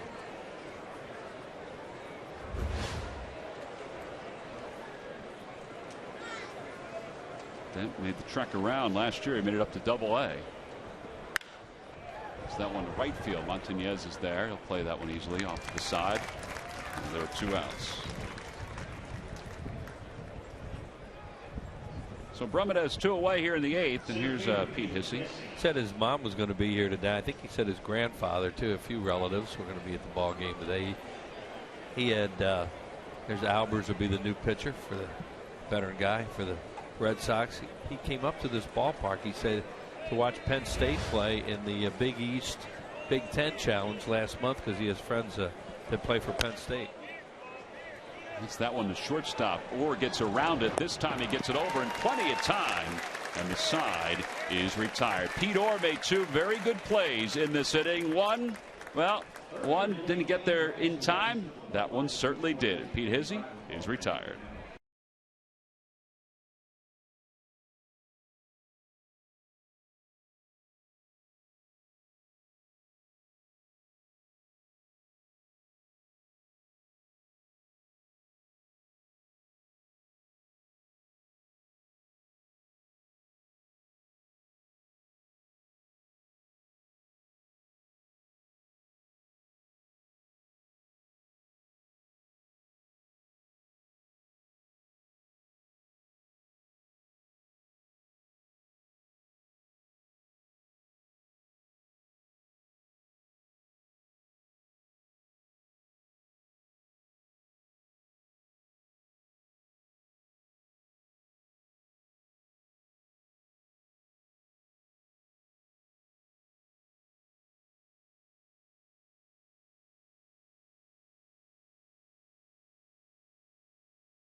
The best way to lock in some of the hottest games is with a 3-game pack. That's right, the summer weekend 3-game pack includes prime summer Saturday games. And then you've got the Red Sox 3-game pack. Some restrictions do apply. They're available now by going to Phillies.com. 5-0 Phillies trail as we head to the bottom of the 8th inning here at Bright House Field. All right, after further review, Wheels' guy, Pete Hissey, he had an argument. It's catcher's interference. Well, watch what he does here. He hits the ball. Takes a look like, hey man, I tipped his glove. I hit Eric Kratz's glove. I wonder why he didn't run it out, because he could fly. Then looked up and he was running pretty good, but he knew he had himself a hit there. We were wondering if you were taught just staying in the box and watching. I nothing to do with teaching anything. Here's Matt Albers in his 4th game for the Red Sox. John Lester started, went 7 innings, and he struck out 10. He allowed just 2 hits and 3 base runners. Eric Kratz takes a strike. Yes, they're not going to worry too much about catcher's interference with young players at this point of these games. Well, Phil Cuzzy, the home plate umpire, was looking up the first base line because Hissey and Alex Ochoa, the first base coach, were saying that there was something wrong. Bobby Valentine was saying the same thing. Wonder what they would have done if it was the regular season. Oh, Bobby would have argued. Oh my. Well, they certainly would have gotten a little confab out there and asked the guy at third what he saw, because he would have the best look at it. 1-1 the count to Kratz. Kratz turned on that one and hit a foul. And it's 1-2.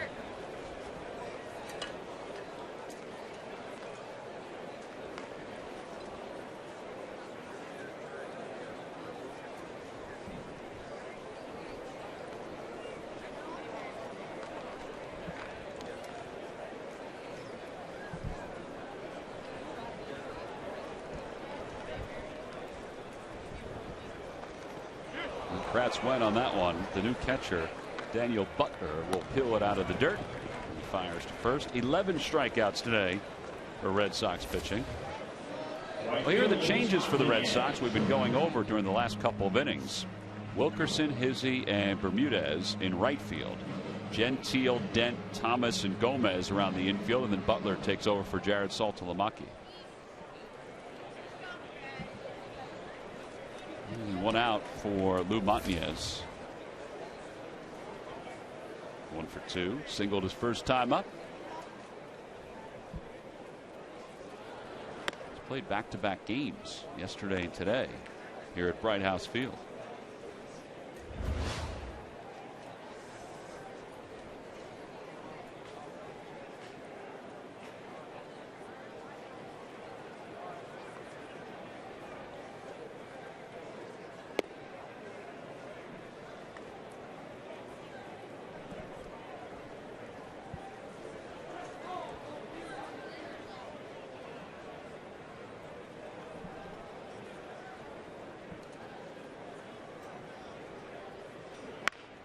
Over to third, picked up by Gentile.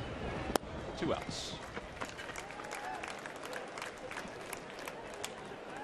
Phillies had one of these games against the Blue Jays last Thursday, where they lost 2-0. Cliff Lee pitched well, and they didn't muster a whole lot of offense. I think a lot of the reason today was Lester. Yeah, this was the best Lester's looked this spring, at least by the numbers.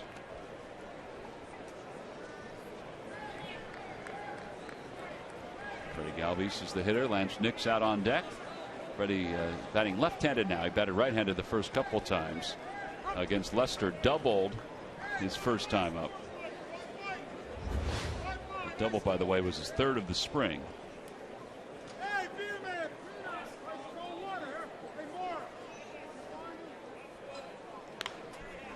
Popped it foul. That'll find the seats over the third base dugout. Well, that was one of the harder balls that they hit today off John Lester. It was a hard ground ball down the left field line that went into the corner, but then the really nice relay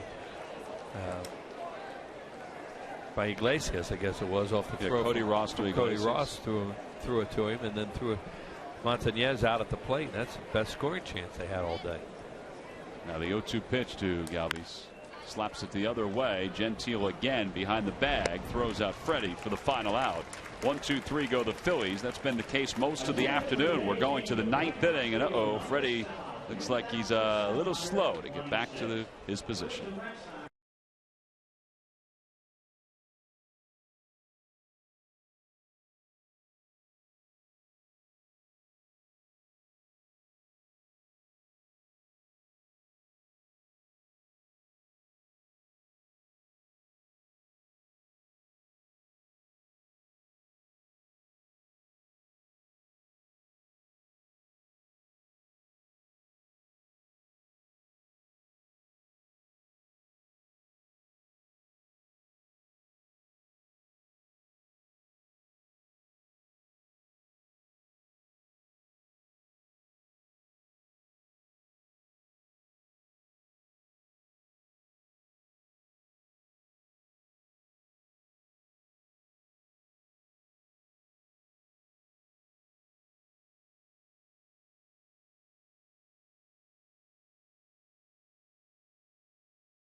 Hey, drop anchor tonight and get a chance to watch Sports Night. A breakdown of this tonight's ball game against the Lightning and the Flyers, plus a preview of tomorrow's Cavaliers and Sixers game. Spring training report from right here in Clearwater. Get all the news Philly fans need to know on Sports Night tonight at 6 and 10, only on Comcast Sportsnet. It is 5-0 Boston. We go to the 9th inning. Mauro Gomez leads it off for the Red Sox. This is Freddie Galvis running up the first base line. Nothing right there, Wheels. But right there. Right before the bag. Yeah, he's still in the game, and he looked like he was walking it off as he went back to his position, whatever it was. Certainly has played well at second base. Ball's hit well to left field. Montpierre has no chance. Solo home run for Mauro Gomez. It's 6-0 Red Sox. Their third home run of the day. It's still Tyson Brummett who's out there for the Phils. Joe Blanton started, went the first 5. He allowed 5 runs. A couple home runs.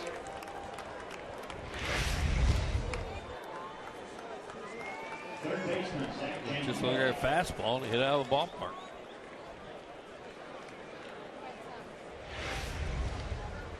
So 6-0 Boston. Here's Zach Gentile. And he takes low. Red Sox stayed in the area last night. Their trip to Fort Myers is usually a long one, but they played in the area last night. They were done eating yesterday.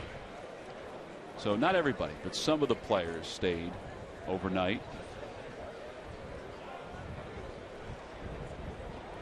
1 ball, 1 strike the count. Ball rolled toward the hole on the right side. Galvis looks quite healthy on that particular play. Yeah, that was a real good test. Sure was. And they'll bring Tony Thomas to the plate.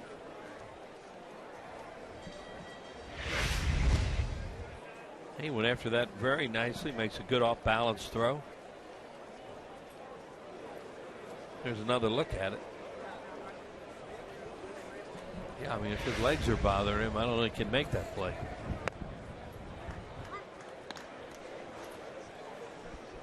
This is Tony Thomas digging in.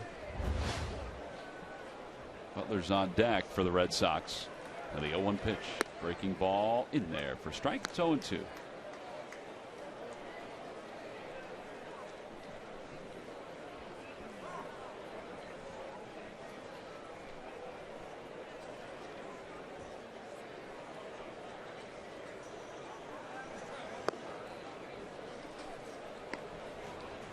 Tyson Brummett last year pitched 30 games in Reading. Was 4-8 with a 4.52 earned run average. It was his second year at Reading.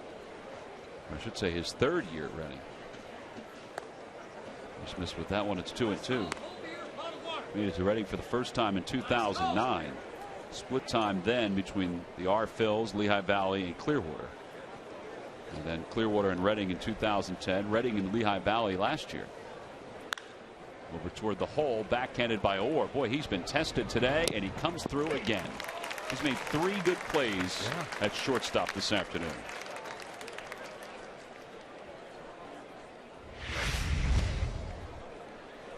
Yeah, here's another really good play. As Tom said last inning, it was the same play, and the runner was called safe at first on a bang-bang play. This time, he gets him.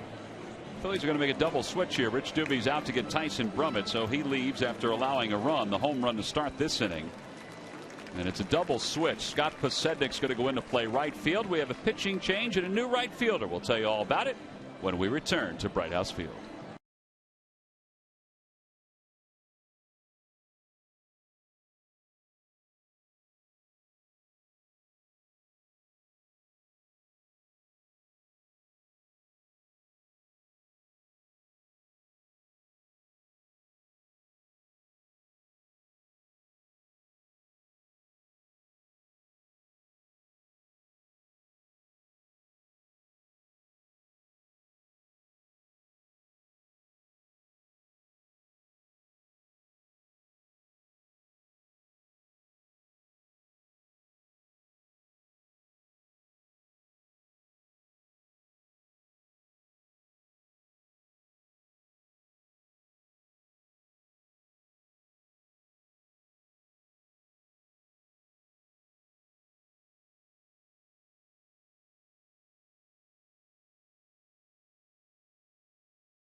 Well, here's our upcoming television schedule. We'll take you right up to opening day. That's right, Thursday, April 5th on PHL 17. Tomorrow, the Pirates are here. Thursday, Phillies will take on the Tampa Bay Rays. Saturday, it's the final telecast down here in Florida, and that'll be against the Toronto Blue Jays. Then Monday home on Comcast Sportsnet against the Buccos. One more against the Buccos the 3rd. And then the off day on the 4th. And then opening day, Thursday, April 5th, Eric Bedard against Roy Halladay. Well, back here at Bright House Field, Scott Pasednik takes over in right field for Luis Montañez. And the new pitcher is 21-year-old right-hander Luis Alberto Bonilla out of the Dominican Republic. Not a big guy, 6 foot, 175 pounds, and wheels in case you need him to hit. He's a switch hitter. Okay. Last year with the Lakewood Blue Claws, 26 ball games, 15 starts, 4-5, with an earned run average of 2.80. 1 ball, 1 strike to count. This is Daniel Butler, the catcher for the Red Sox. 3 for 12 this spring.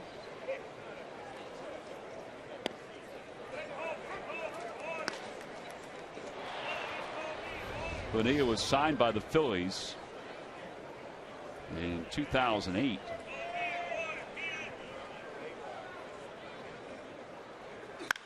Ball is cracked right through the middle of base hit. He was signed as a 17-year-old out of the Dominican Republic by Sal Agustinelli.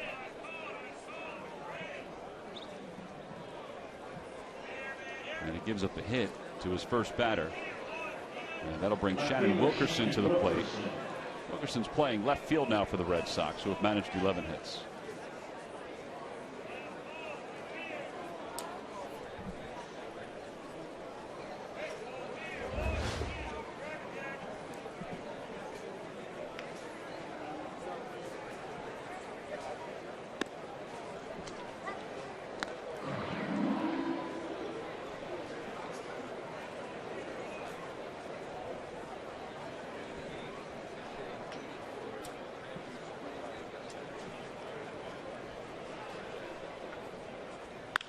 Ball's hit to third. Easy hop for Hector Luna. Waiting for it is Freddie Galvis, and the side is retired. Well, he allowed a hit, but then he got the next batter. The 21-year-old Phillies debut is in the books. We go to the bottom of the 9th. One last chance for the Phils offense.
So on top 6-0. John Lester made sure of that this afternoon. 10 strikeouts. Phillies just didn't get a whole lot against him offensively, Wills. Now we'll call this our W.B. Mason deliveries of the game. And here's John Lester.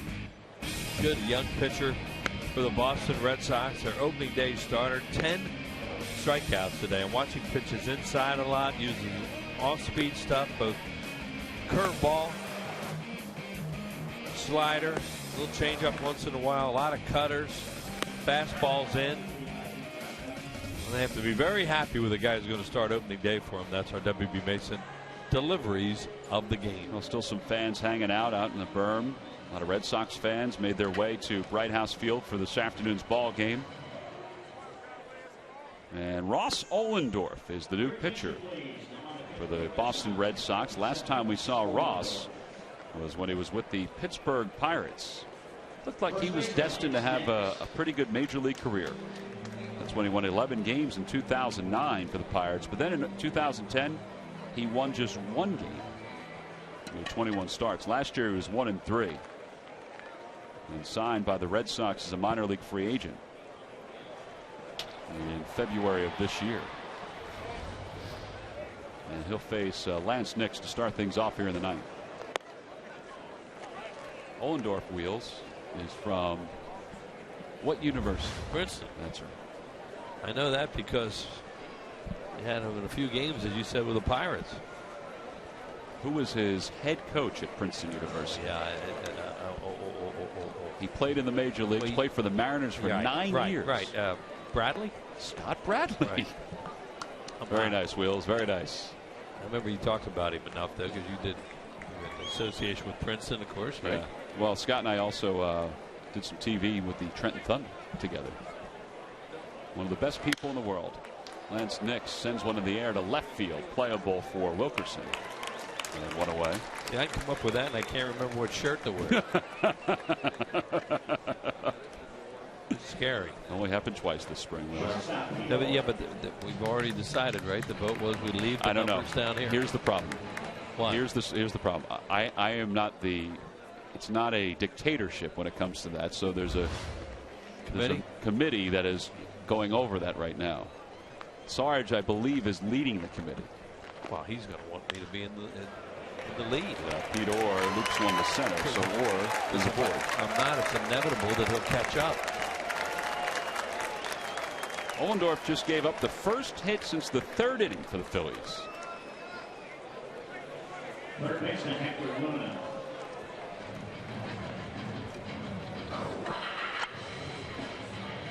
So now Hector Luna will be the hitter. Wills, the comeback has begun. Oh. Just don't think about that in these games. Sorry. Got to get ready for the opening day. Well, that's different.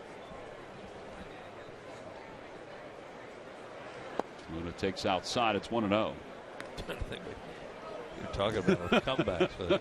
Sarge's comeback began because he'll have the wrong shirt tomorrow. Right. Well, we're only wearing 3 different shirts, 4 if you count the St. Patrick's Day shirt in spring training. So Sarge brings all 3, and sometimes the 4th one at the ballpark. See, is that fair? Does the committee think that's fair? He's designated himself the head of the committee, so.